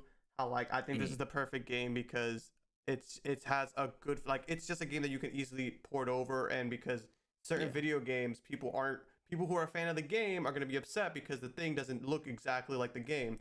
Halo's a perfect example of like, hey, we're going to change some stuff up so we can adapt it to the TV show, or so we can make it more interesting, because I'm going to keep it 1,000 with you. I'm somebody who loves Metal Gear Solid. If they made a Metal Gear Solid TV show and it was word for word, bar for bar what Metal Gear Solid 3 was, I'm gonna be bored, because I know everything. I've watched, I've played the game a shit ton of times. So for a Halo fan to be like, whoa, Cortana doesn't look like Cortana in the game, bro, go play the game. It's there, it's out. And you don't even have to play the game. They can close your eyes. That's the same voice actor. It's literally the same voice actor playing the same role. Like, just peekaboo, just do that and you're fine. Just shut the hell up. You know what I'm saying? Like, I don't know. People, you already know what it is, man. You know what the real reason is. Niggas is horny because Cortana does not look like she has big titties and she's super blue. That's literally the only problem that these random ass neckbeards have with this. And I'm like, bro, touch grass. Yeah. Just touch it. Just You're, there. you're trying to There, fuck a just do that one hologram, time. bro. You need it. You need to Dog. relax. You need to Dog. relax. It's not that deep. Literally. You've been trying to eat, you know what I'm saying, a solid state drive for like 3 days now. Relax, nigga. Relax. You're good. You're good. Calm down. And I think that's the main problem with it. I'm just like, yo, people just really like, they don't understand the stupidity that they're going to. I'm like, bro, she's literally the same voice actor from the whole entire original series, and she's playing herself basically. You know what I'm saying? Like a character that she's studied for 20 plus years.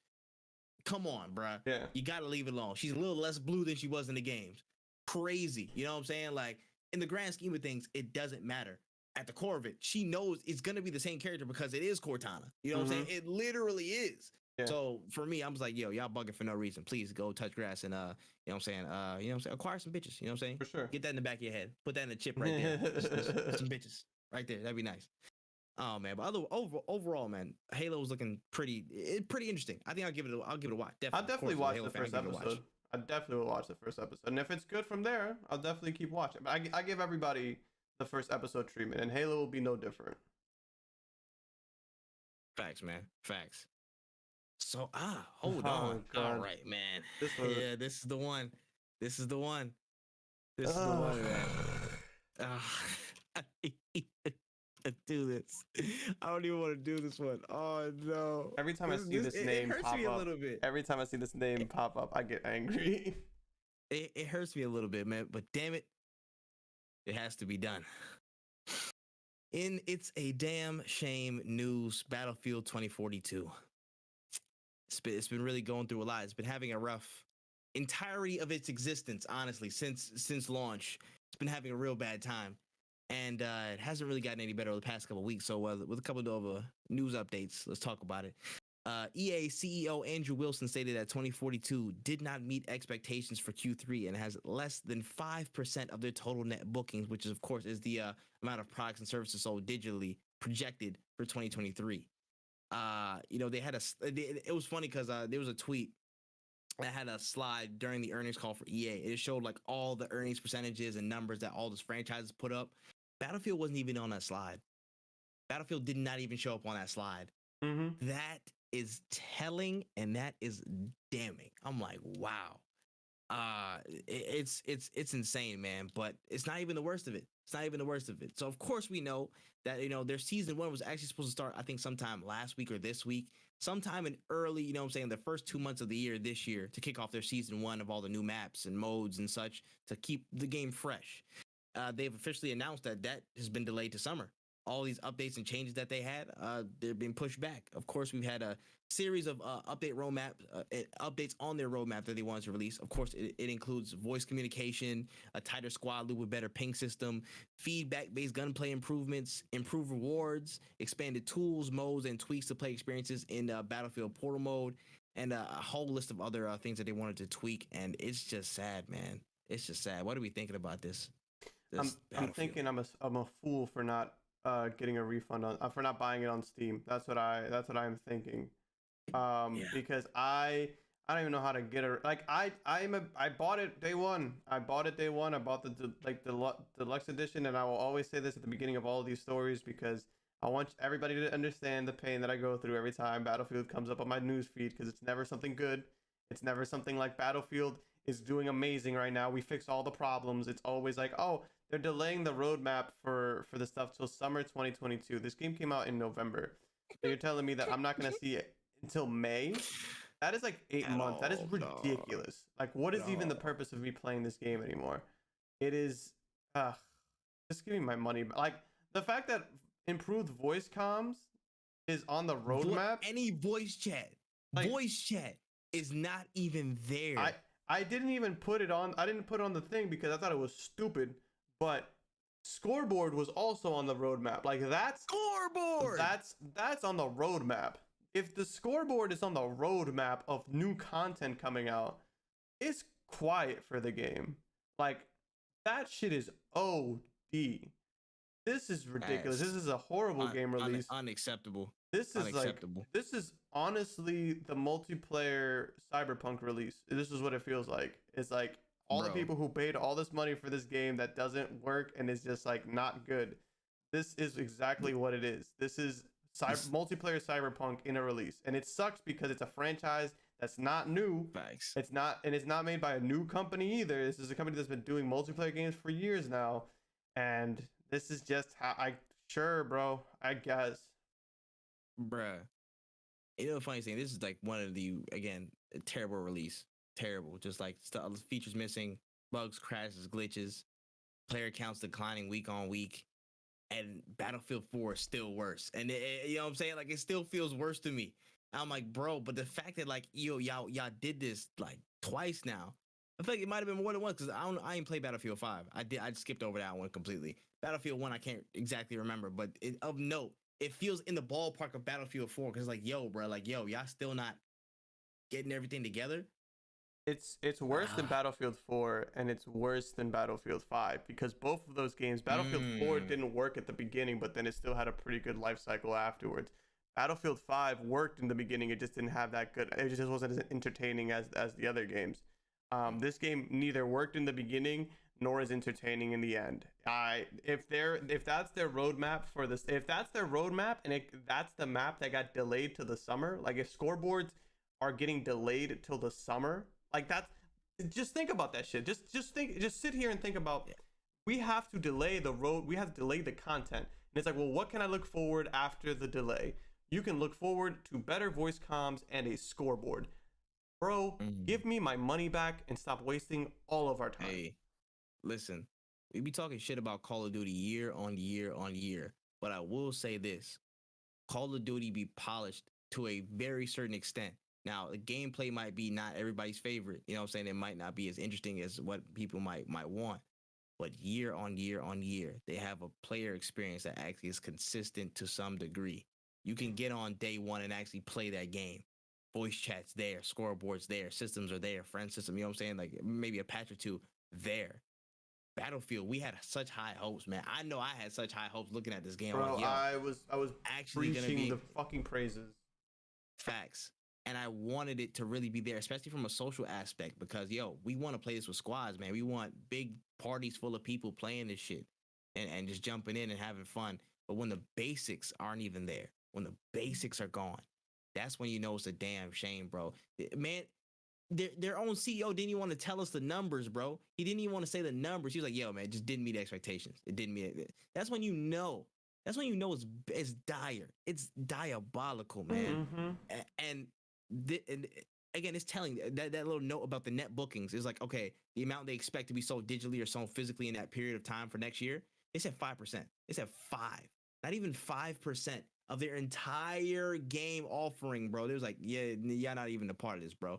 That shows how little they have even faith in this series, bro, just in general, as a series. And that's very telling. Battlefield was, again, aside from FIFA and stuff like that, Battlefield was that person that put the whole team on their back when times was tough. Bad Company 2, you know what I'm saying? Battlefield 3, Battlefield 4. It was EA. It was EA. You knew, again, it was purely synonymous with EA. And you felt that. But you see, shit just took left turn after left turn after left turn until it's back in the same spot. Then he ran out of gas and lost a tire and got mugged on the way there and stuff. Broke down completely.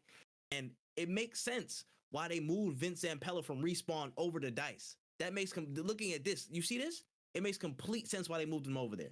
Vince Zampella, you know what I'm saying? Like, okay, he's like, okay, cool. Listen, we did a lot of stuff specifically at Respawn.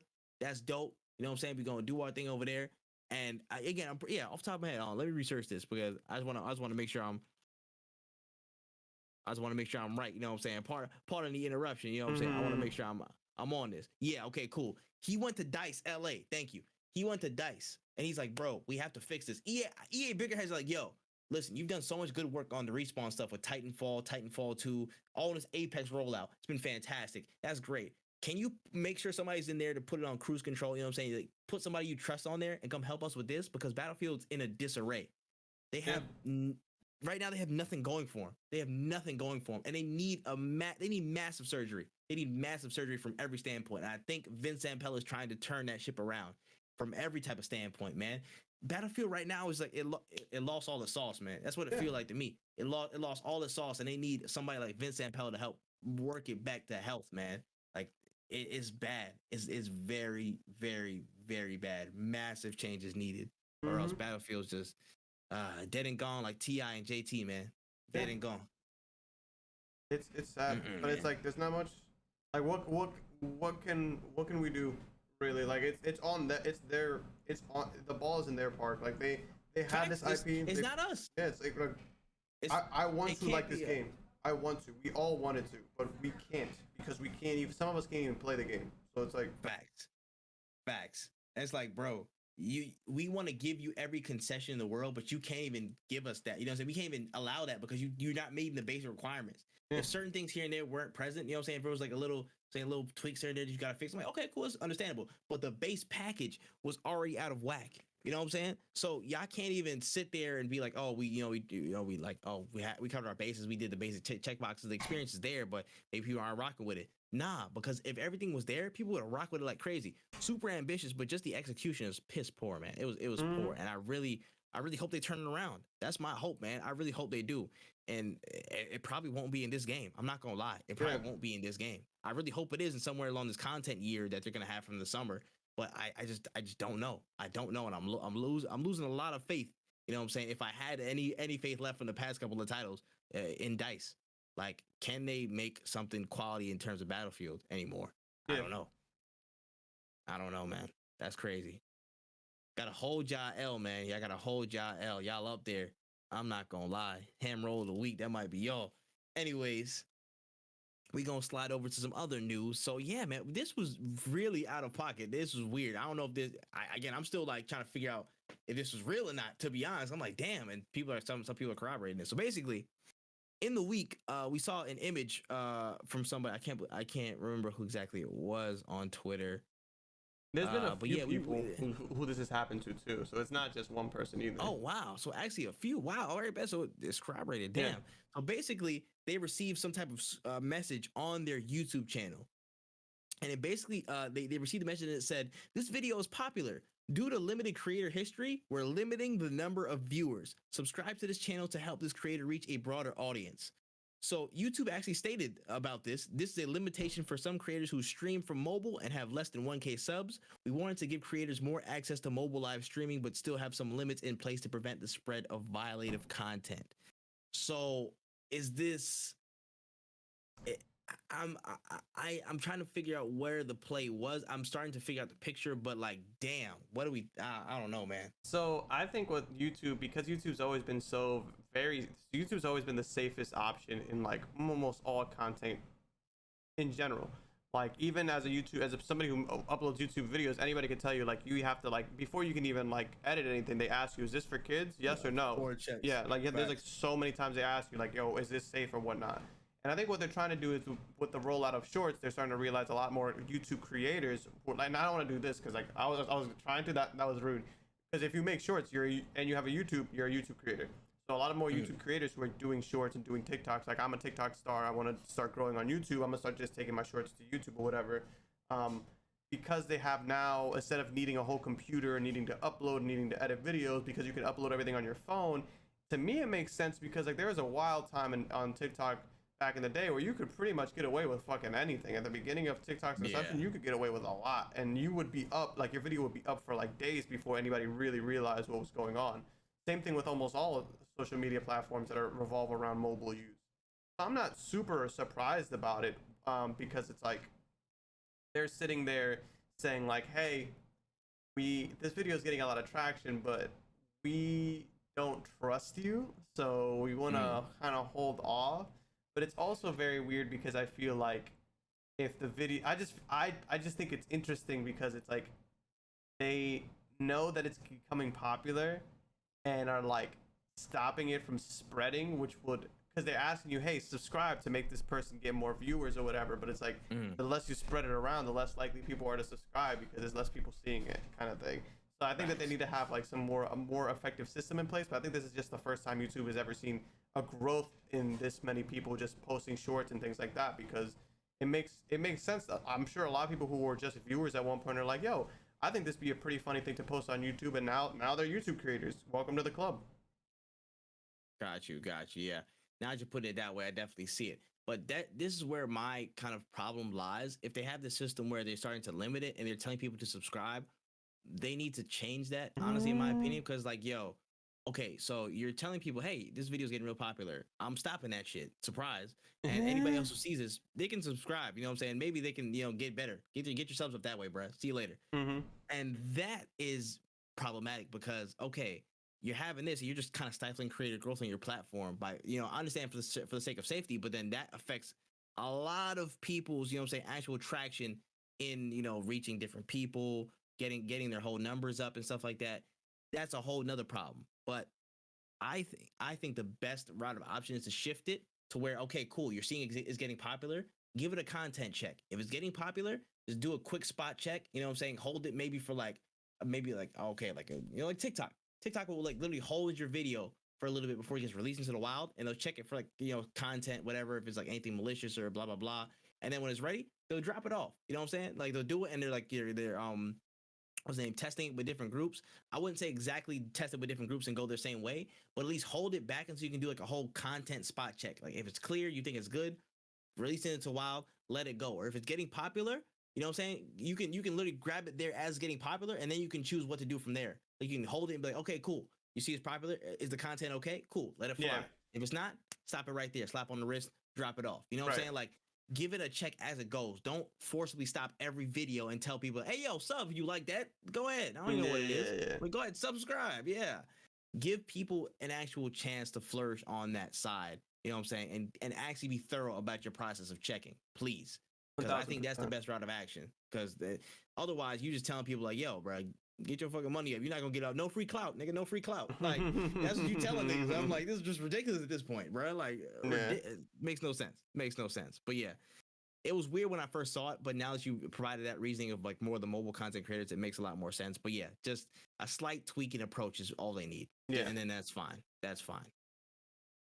Word.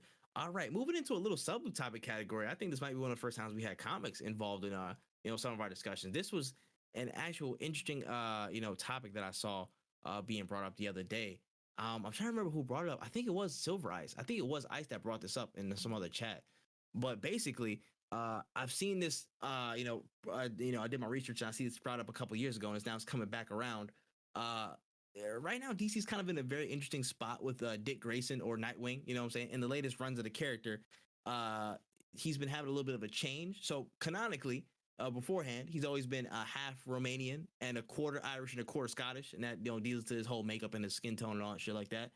But this recent run, he's been retconned to be about 75% Romanian, and he's gonna be drawn that slightly darker tone and have a different shade to him as he acts and he moves in his new comic run. So people have been getting real out of sorts. People have been happy. People have been like, oh, you're taking my Nightwing away. Oh my gosh. They've been all over the place. So what are you thinking about this, man? Like it's been in contention for a little bit. I've seen people, go on and on about it. But how do you feel? Man, people should just shut the fuck up. Like it doesn't just shut up, bro. Just read the comic or don't. It's not that hard. And if it's just like, man, there's just so many comics in general that like if you didn't like, oh man, Dick Grayson is a little bit darker, and you think that that's a problem. One, you're the problem. Two, if you don't want to read the comic, you could just read a Red Hood comic or whatever. Like there's so many other options. It's not even like, oh my god, shut up. And that's the thing about freaking like comic books is just that like I love comic books, but because it's kind of just like not a dying medium, but like because it doesn't get as much popularity as it used to, it's like you're lucky to get comics at all, bro. You could get fucking nothing. How you ever thought about that? You ever thought about what would happen if you just got nothing? Exactly. It's not that big a deal. It's not like they changed. Like honestly, if you would have been like, yeah, they made him black, I'd be like, yo, that's crazy. I would still fucking read it because it's different. You've already had the fucking. It's 25%. A little shit. Shut up, bro. There's so many Nightwing comics. My niggas was like, you still got 25% in there, bro. Y'all be alright. He's just a beige. He's beiger. He's just beiger now, bro. You know like, shut up. Like, it's the same dude. Shut up. Factual, bro. This is the thing for me. as long as he is characteristically the same as regular Nightwing, you know what I'm saying? As long as he's still himself, who cares? Yeah. What does it matter? That's my stance. Honestly, what does it matter? And if there's actually, again, from this explanation that I got, that kind of Romanian thing kind of plays into his actual origin name as Nightwing. You know what I'm saying? It's not like his other origin of Nightwing, where it's like, oh yeah, Superman said this was a great warrior on Krypton, and what random ass nigga on Krypton's named Nightwing? I didn't really believe that. You know what I'm saying? That didn't sound too substantial. But now they've rooted it culturally in kind of the Romanian thing. You know what I'm saying? So Nightwing came from that side of his family and that side of his makeup. So I'm like, okay, cool. I understand why they made that link, because it's an actual cultural tie that, feeds into his identity as a superhero, you know what I'm saying, or as a hero and whatever he does. You know what I'm saying? That's understandable. They created that link, they created that culture, they created that history to Nightwing, and I understand it. Cool. Makes sense. Feeds into his character, feeds into his background, his origin story. Makes perfect sense.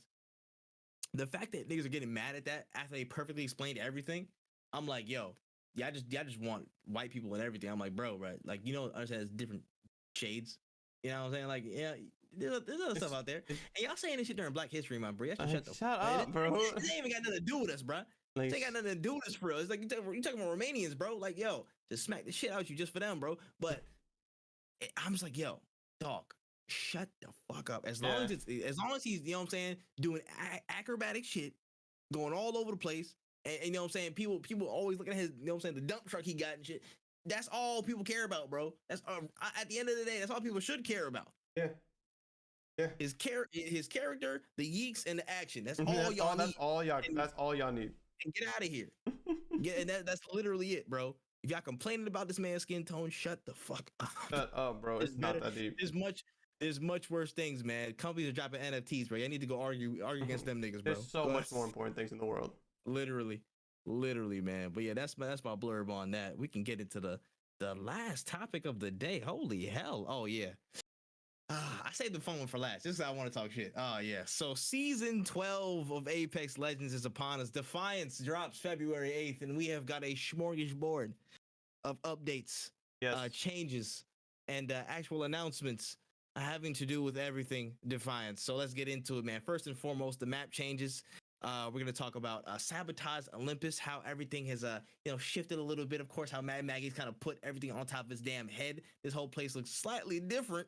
You know what I'm saying? Everything around. Of course, they expanded the map to spread out some squads, help with some of the third party in Olympus, better rotation options, and they have a new interactive map toys and play spaces to make, you know what I'm saying, make your travels a little bit more fun as you roll through Olympus. What are we thinking about it? What do you think about the changes? How does it look? I hope so. I didn't think there was any issues with Olympus personally. I'm sure so many people would disagree with me.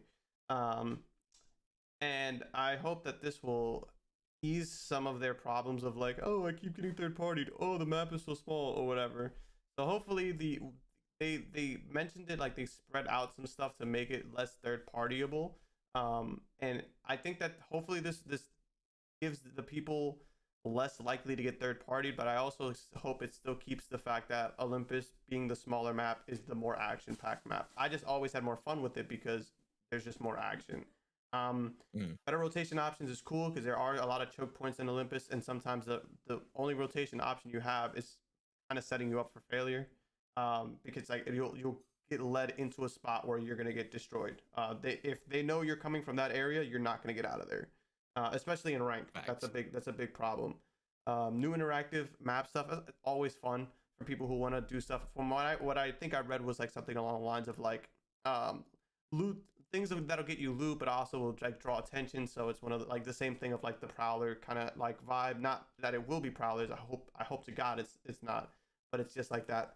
You can get loot, but you might be putting yourself in a bad spot. Yeah.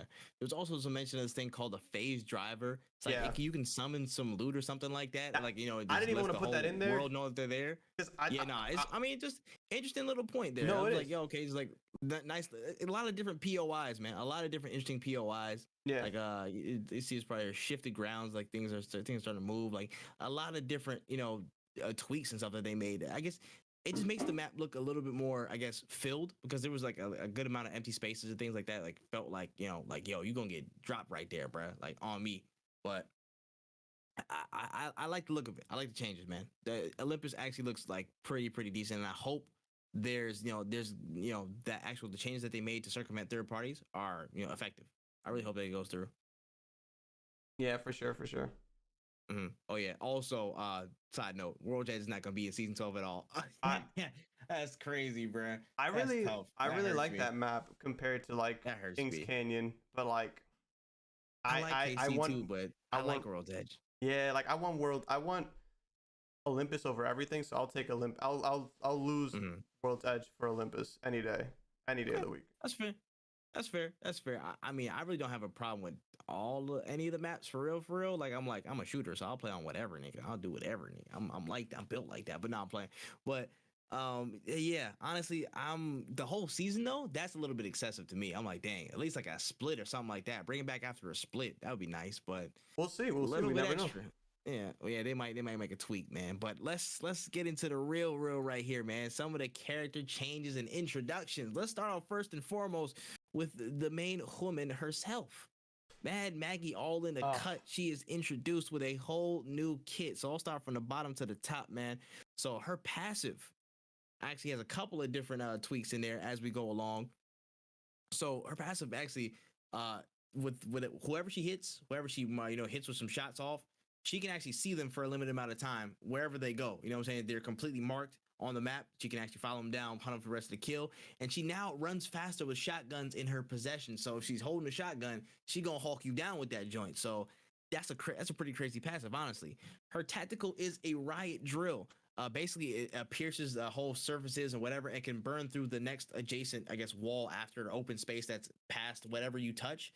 And the notable thing about it, in the trailer, it showed it can burn through Gibby walls. It can go straight through Gibby shield. So I don't know what's up with y'all. Like Gibby might be. everybody wanted a Gibby nerf, and I hope that this gives them that Gibby nerf, where it's like, hey, if you really think that Gibby's this big of a problem, just run Maggie. Run him. Yeah, run Mags. The thing about what I'm saying, the way it looks is that like I don't think you're really gonna be able to be safe in a Gibby bubble, like with her tactical being active. It's too small, so you're gonna have to either leave it and then be in a bigger problem, or I don't know. I think she's really gonna change the meta a little bit.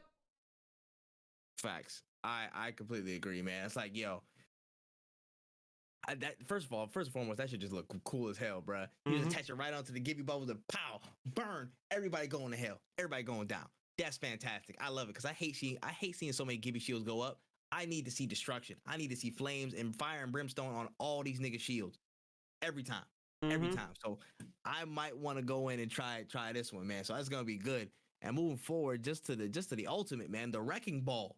Basically, she spawns a whole ass Black Ops 3 Raptor like we talked about last week, and she throws a ball that basically releases speed boost pads and it detonates near enemies. So it's like, I'm not sure if it's heat seeking or like just bounce off walls, or it looks really weird from the trailer, but it's gonna basically follow enemies down or bounce off certain surfaces and explode on impact and drop speed boosts. So what the hell? I think it's for sure. I think it's for sure directional, and definitely you're gonna have to like know your geometry if you're trying to like do what they did in the trailer, where like it went down the stairs. Because from the trailer, at least from what I saw, it was like it went down the stairs, bounced off the wall, and that's how it went down the other side of the building.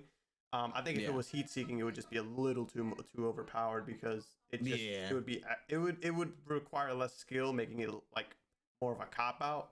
I think it's gonna be an amazing engaged tool. The fact that she runs faster with the shotgun to begin with, I think she's gonna be a real problem. Like I don't see Octanes being able to get away from that unless they already got a pad out. But even then, she's gonna have a pad and some speed boost. You know what I'm saying? Like, so I won't be on your ass. Yeah, like so you can't run. It depends on how long that speed boost lasts after you pick it up. That's really gonna change the game. But again, like Octane has to stim himself and lose 25 health, where she already has a speed boost, already has a shotgun out.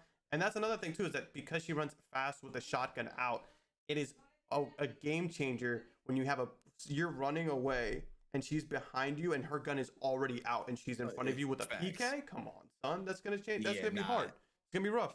It's a lot of changes, and the kit is looking real overpowered, man. I think it's gonna be fun though. A lot of it's gonna be fun to use. I want to see what tweaks they probably gonna eventually make to nerf the ground, because people are gonna complain regardless. I personally I feel like the Apex community complains too much about kits before it's even So like before it's even meta or whatever. Like I don't think facts. Seer. I'm one of the few people you can argue with your mother. You're not gonna argue with me. I don't think Steer to hell. I don't think Seer deserved all the nerfing that he got. It definitely ruined the character, but I I agree. don't think that she's gonna get nerfed that much because if you really think about it, like, oh no, you can't hide behind doors and walls and bubbles, and it's like, all right, cool, don't do that. Like, if you're fighting Mm, somebody outside, she can't do anything but engage you with her ultimate. But if you got like, facts. if let's she throws her ultimate and she's chasing you, if you're Horizon, your ult will literally stop their team push. Like you guys Yeah. are getting sucked in. Like there's ways to play around it. That's the Yeah, thing that there's workarounds, bro. Just think. it's that, and that's what's annoying about Apex is that I feel like a lot of people, instead of working on ways to counterplay or picking up a new character to learn how to defeat this monster of a character, that Mm, I think they cop out and be like, well, I'm a Gibby player. It's like, well, why don't you play Horizon? Maybe it might stop the push, or like maybe play Watson or something. It'll work differently. mm.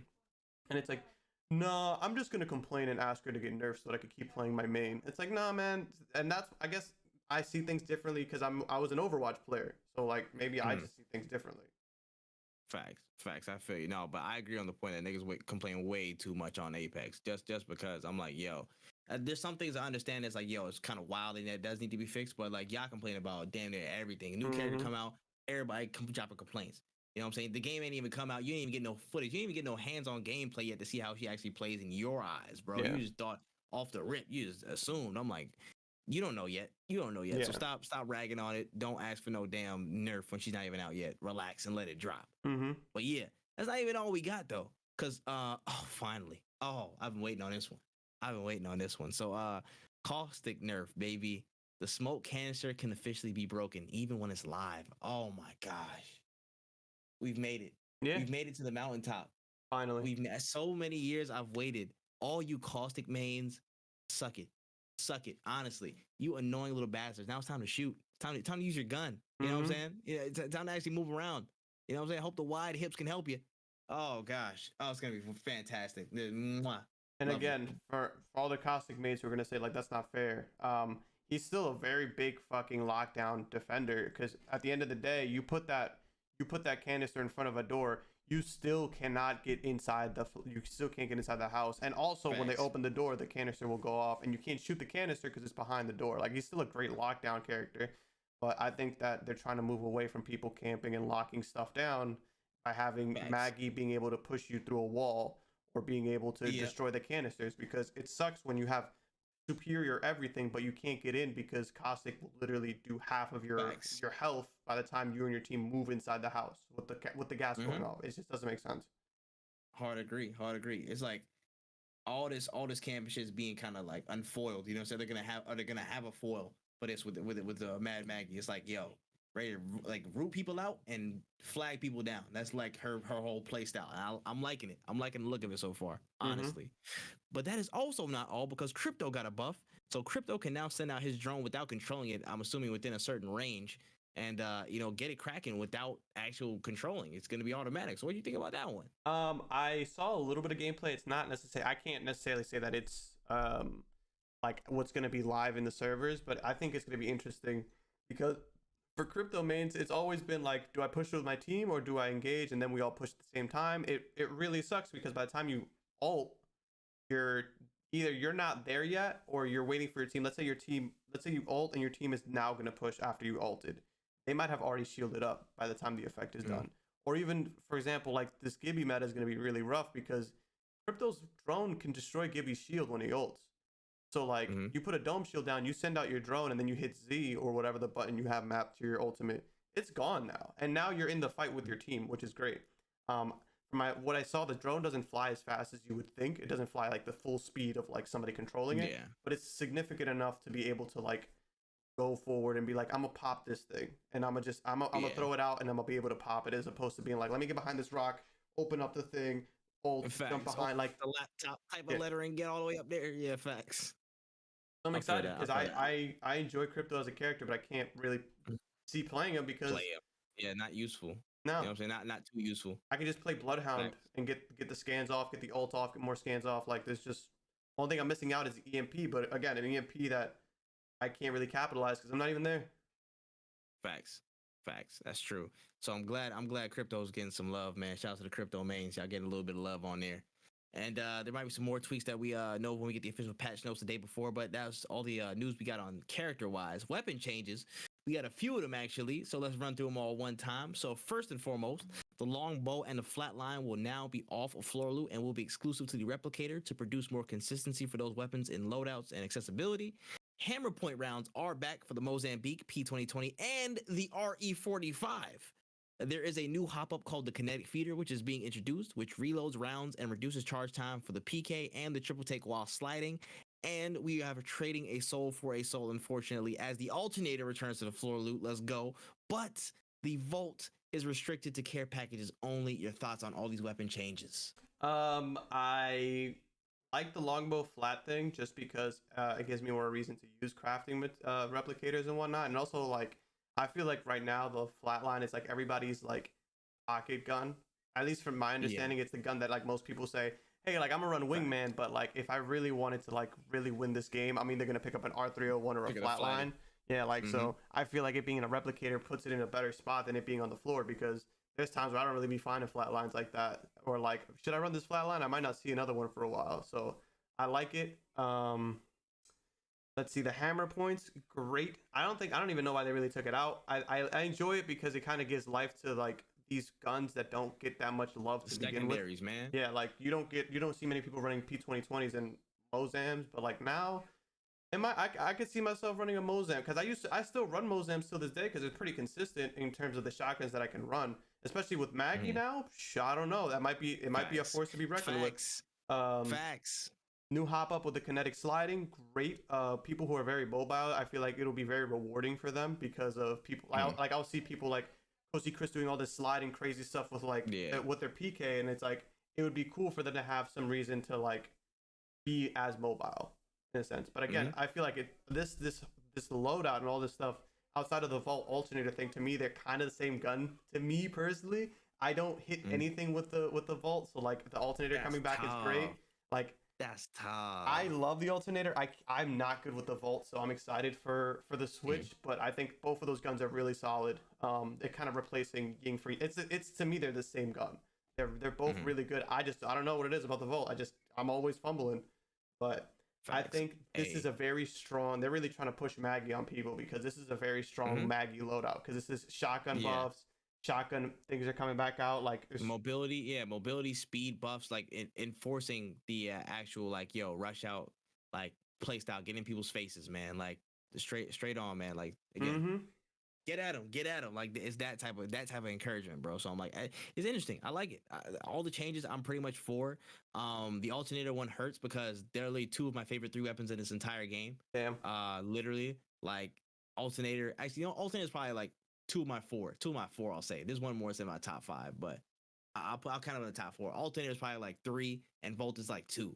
So it hurts to see the Volt go, but I love the alternator because it's been such a clutch secondary for me in like previous seasons when it's been on the floor. Yeah, and you know what I'm saying, like I haven't gotten it much, of course, because it's care package loot.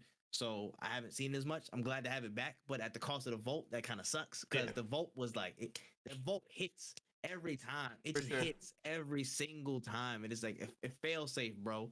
It's a fail safe. So it sucks for that. The new hop up, it's encouraging me to probably use more of the PK and more shotguns. I'm thinking this season is going to be a big shotgun season. We're going to see a lot more shotgun plays just because of, again, the incentive with Maggie, the incentive with all these different, you know what I'm saying, smaller map weapons. In fact, smaller map.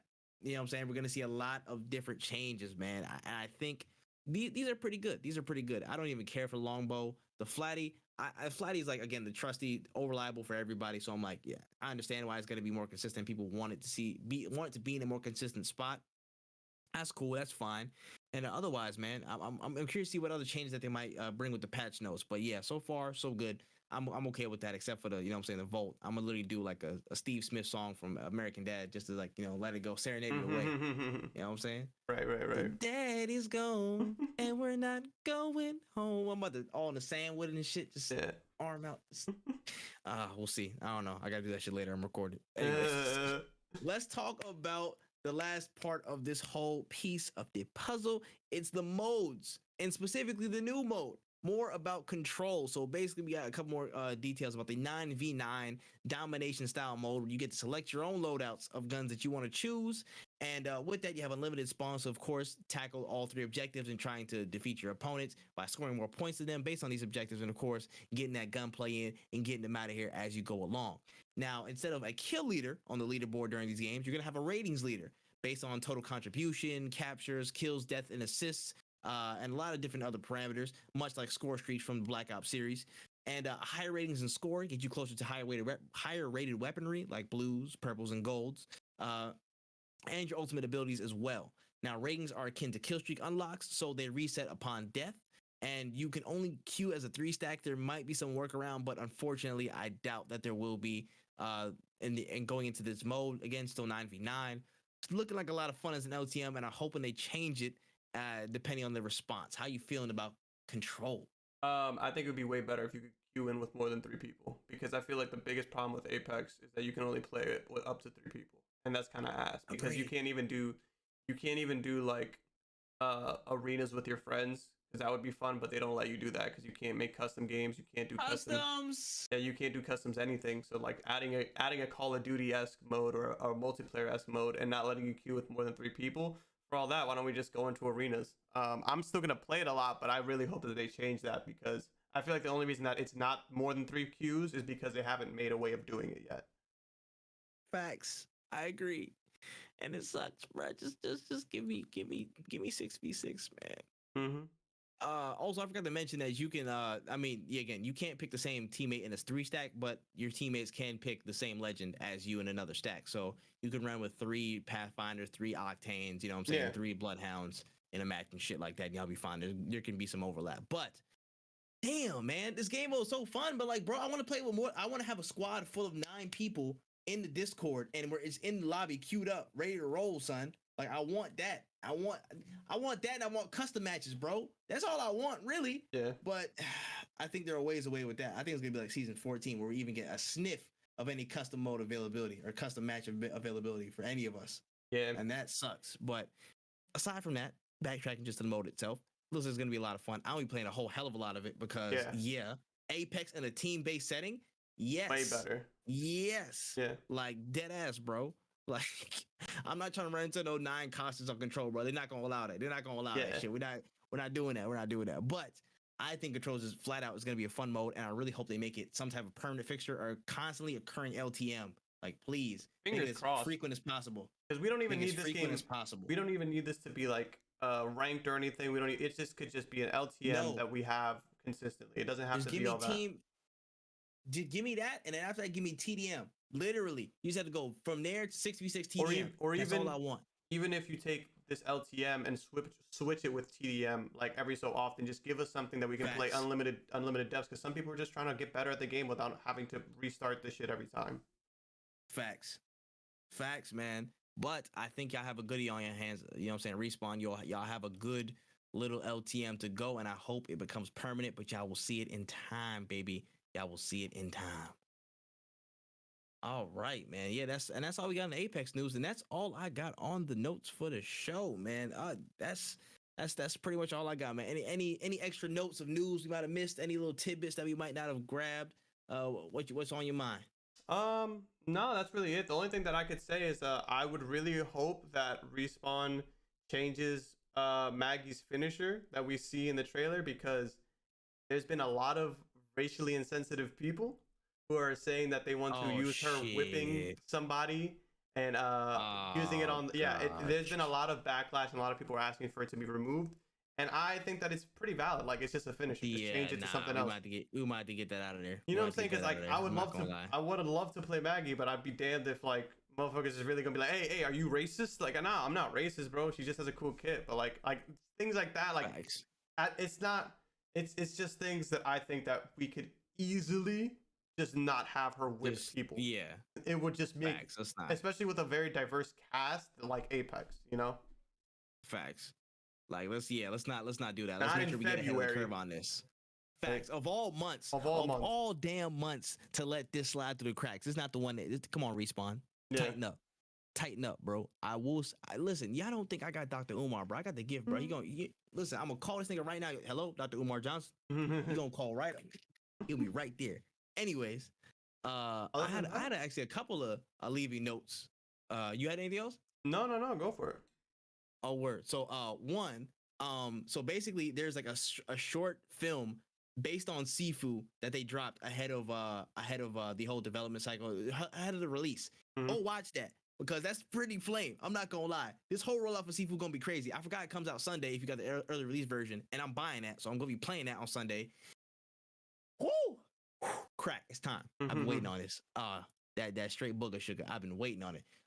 Two, Infinity Ward like tweeted today this early that there was like a new generation of Call of Duty's coming soon. Stay frosty. So these niggas like, hey yo, man, this shit ass. Let's get this MW2 out here real quick, bro. Yeah. It's February. We need to hurry up, bro. Let's go. They saddling up. They're going. Yeah. They're getting that shit back together. They need something. I mean, not really though, because what's the competition? Battlefield?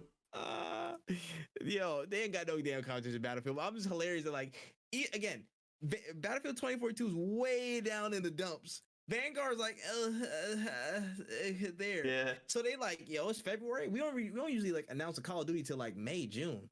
Man, let's do February, nigga. Let's talk about it. Yeah. They don't say a word about nothing till summer. They're like, yeah, bro, we need to hurry up and get in there, bro. This is getting serious. This is getting dire. Yeah. But again, it seems like many of the assumptions are true. It's an MW2 remake or an MW2 adaptation or something like that. I'm not mad at that. Listen, as long as y'all bring back some of the classic maps, I'm straight. You know what I'm saying? Fix some of that gunplay up. Cheaters would be nice. You know what I'm saying? Cheaters would be nice to remove. You know what I'm saying? Get rid of them joints. And oh yeah, before I go, fix that fucking tab, Twitch. Put it at the top of the page all month. Thank you. Do not play with me. 1000%.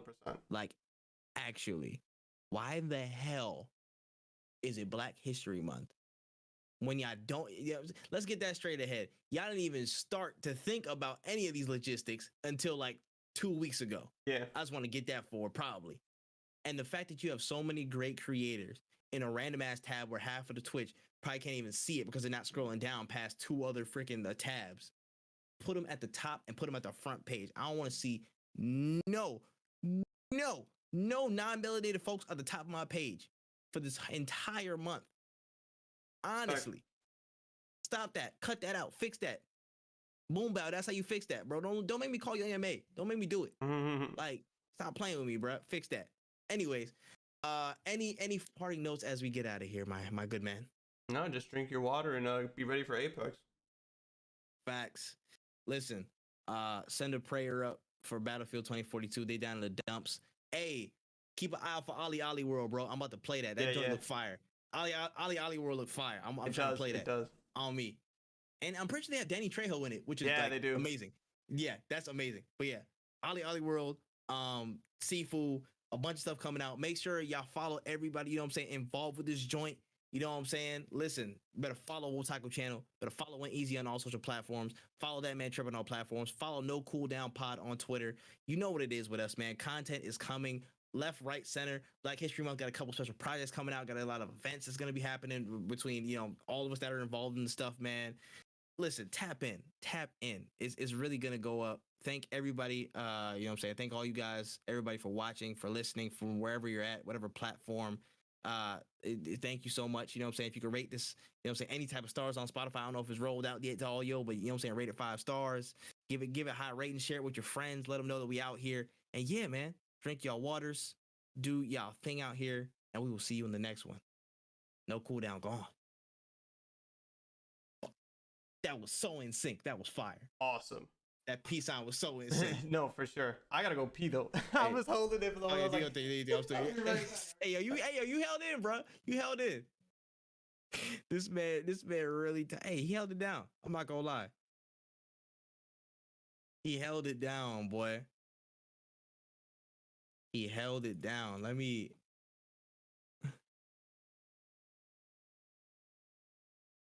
hold this, bro. Shouts to everybody who literally came through.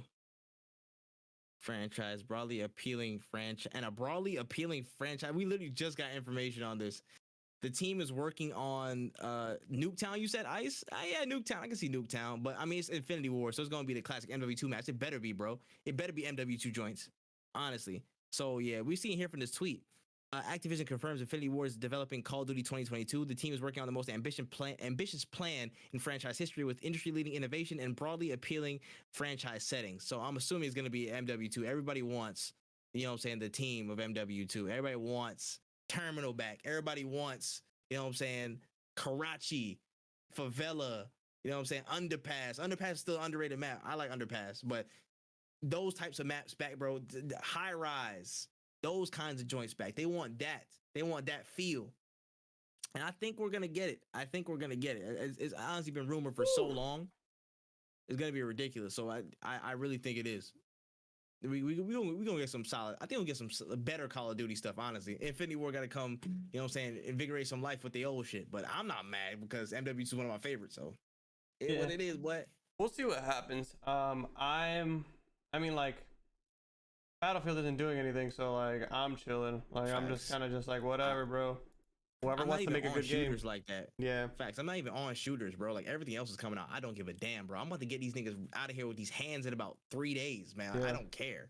I literally. It is. Apex is gonna be the only shooter I'm gonna need for a little while because I have the mode I've been asking for, which is I want to be able to practice my gunplay and my Apex gameplay without having to be like, oh damn, my randoms are gonna hate me for dying all these times. Like my randoms aren't gonna matter because there's gonna be like 8 other randoms, so it's gonna be fun. Facts. We gonna be good, man. We gonna be good. It is what it is. But hey, man, let's appreciate you. Thank you so much for getting this episode in at an impromptu time and working with me. No, thank you for working with me. I'm the reason we had to do it early. I appreciate that. Nah, it's all good, man. It's all good. We got it done. Literally, now that it's done a day early, I'm gonna have this bitch up probably by tomorrow. To be honest, I'm gonna have that up. Sure. I'm gonna be up so late tonight because I just want to get everything out the way. Mm-hmm. And the funny thing is, my boss actually just left for maternity leave or paternity leave. Mm-hmm. For he's gonna be gone for like 2 weeks. And so like my group is just like, yeah, you know how we usually meet at like 8 a.m. sharp. I'll see y'all at 10 tomorrow. Cool. Thanks, y'all. You know what I'm saying? Like, love that. Everybody's like, I agree with this person. He's good. I'm like, shit's great. So yeah, I'm gonna have some time to get things out the way, man. I just been in like a content mood. Like, y'all got me inspired. I'm trying to like really get in the grind. Like, let's go, bro. Like I wanted to play Game Beast with y'all the other night. I think y'all they was on Game Beast. Oh no, that was praying them. Yeah. Hey, I know you were in the chat though, probably. Yeah. I'm about to say like. It was yo come in. I'm like, yeah, bro, nah, I can't edit this shit. I literally like I scheduled I had like 68 shorts. I scheduled all of them on YouTube, like straight down the line. I want all of them, schedule that shit. I gotta go put them on TikTok from now and catch up. Yeah, I'm trying to get on this grind, boy. I literally made the other day. I literally made like 20 because I've been using a lot of my time that I use for like making content to like look for a job. A little bit more important things, but. I remember the other day I was like I don't know what it was about the conversation, but I got so hyped that I went and like made like I have like 20 clips that I need to go download on Twitch, and I made like 20 clips ready so that I can come edit them, put them into the format, and put them out. But yeah, there's definitely more stuff on the way. Facts, 100%. I can't wait, bro. I'm not gonna lie. I got a good feeling about stuff this year. It just feels like I got more impetus to do more, and I feel like for me, I feel like for all of us, especially, you know what I'm saying? Like, it's just a question of when, not if. So, like, you're just gonna keep going. Like, it's just like, yo, it's getting there. Oh, shoot, they know. Bow. Yeah. And, like, we getting eyes on shit. So, honestly, feeling good. I feel really good. 1000%. Same. I'm excited. Yeah, I'm excited for this year. Facts, man. But, yeah. Let's go raid out, bro. I see Chris is live. He got a few people in there. We could throw it to Cozy. We left off on Apex. We send them to Apex. Facts. Absolutely. It's continuity, baby. That's what we do. All right. That's to make sure that's good. Make sure that's up. I gotta go eat something. What am I gonna eat for dinner? I think I gotta order food. Anybody has shit? It might be a free for all. Appreciate it, Charles. Appreciate it. Oh shit. Oh, yeah, I'll eat eventually. I'll probably figure that out. Hey, If I'm not doing shit and y'all not playing League of Legends, yeah, I'll be down to play something tonight. After I done doing my due diligence. Yeah, I'll probably just be in my court, just same as always, BSing. Mm-hmm. I about to say, fucking League of Legends training camp, bro. I saw you in the game tapes and all that, bro. I see it. I see what's going on there. That's so funny. Oh shit, man. All right, I'll press this damn button. All right, should be ready to go in 8 seconds. But damn, hey, Then I don't know. everybody that's still listening, shout outs to y'all, bro. Y'all the real heroes. I Thank appreciate y'all Thank for you sure, all. for sure.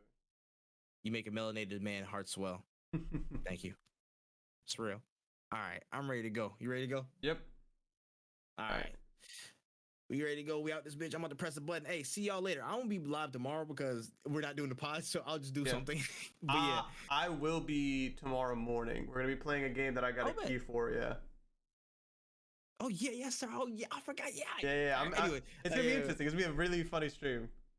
Hey, let's go, bro. Let's go. You love to fucking see it. All right. Anyways, tap in to win tomorrow morning. You know what I'm saying? We fucking here this weekend. Do y'all thing. See y'all. Peace. We gone.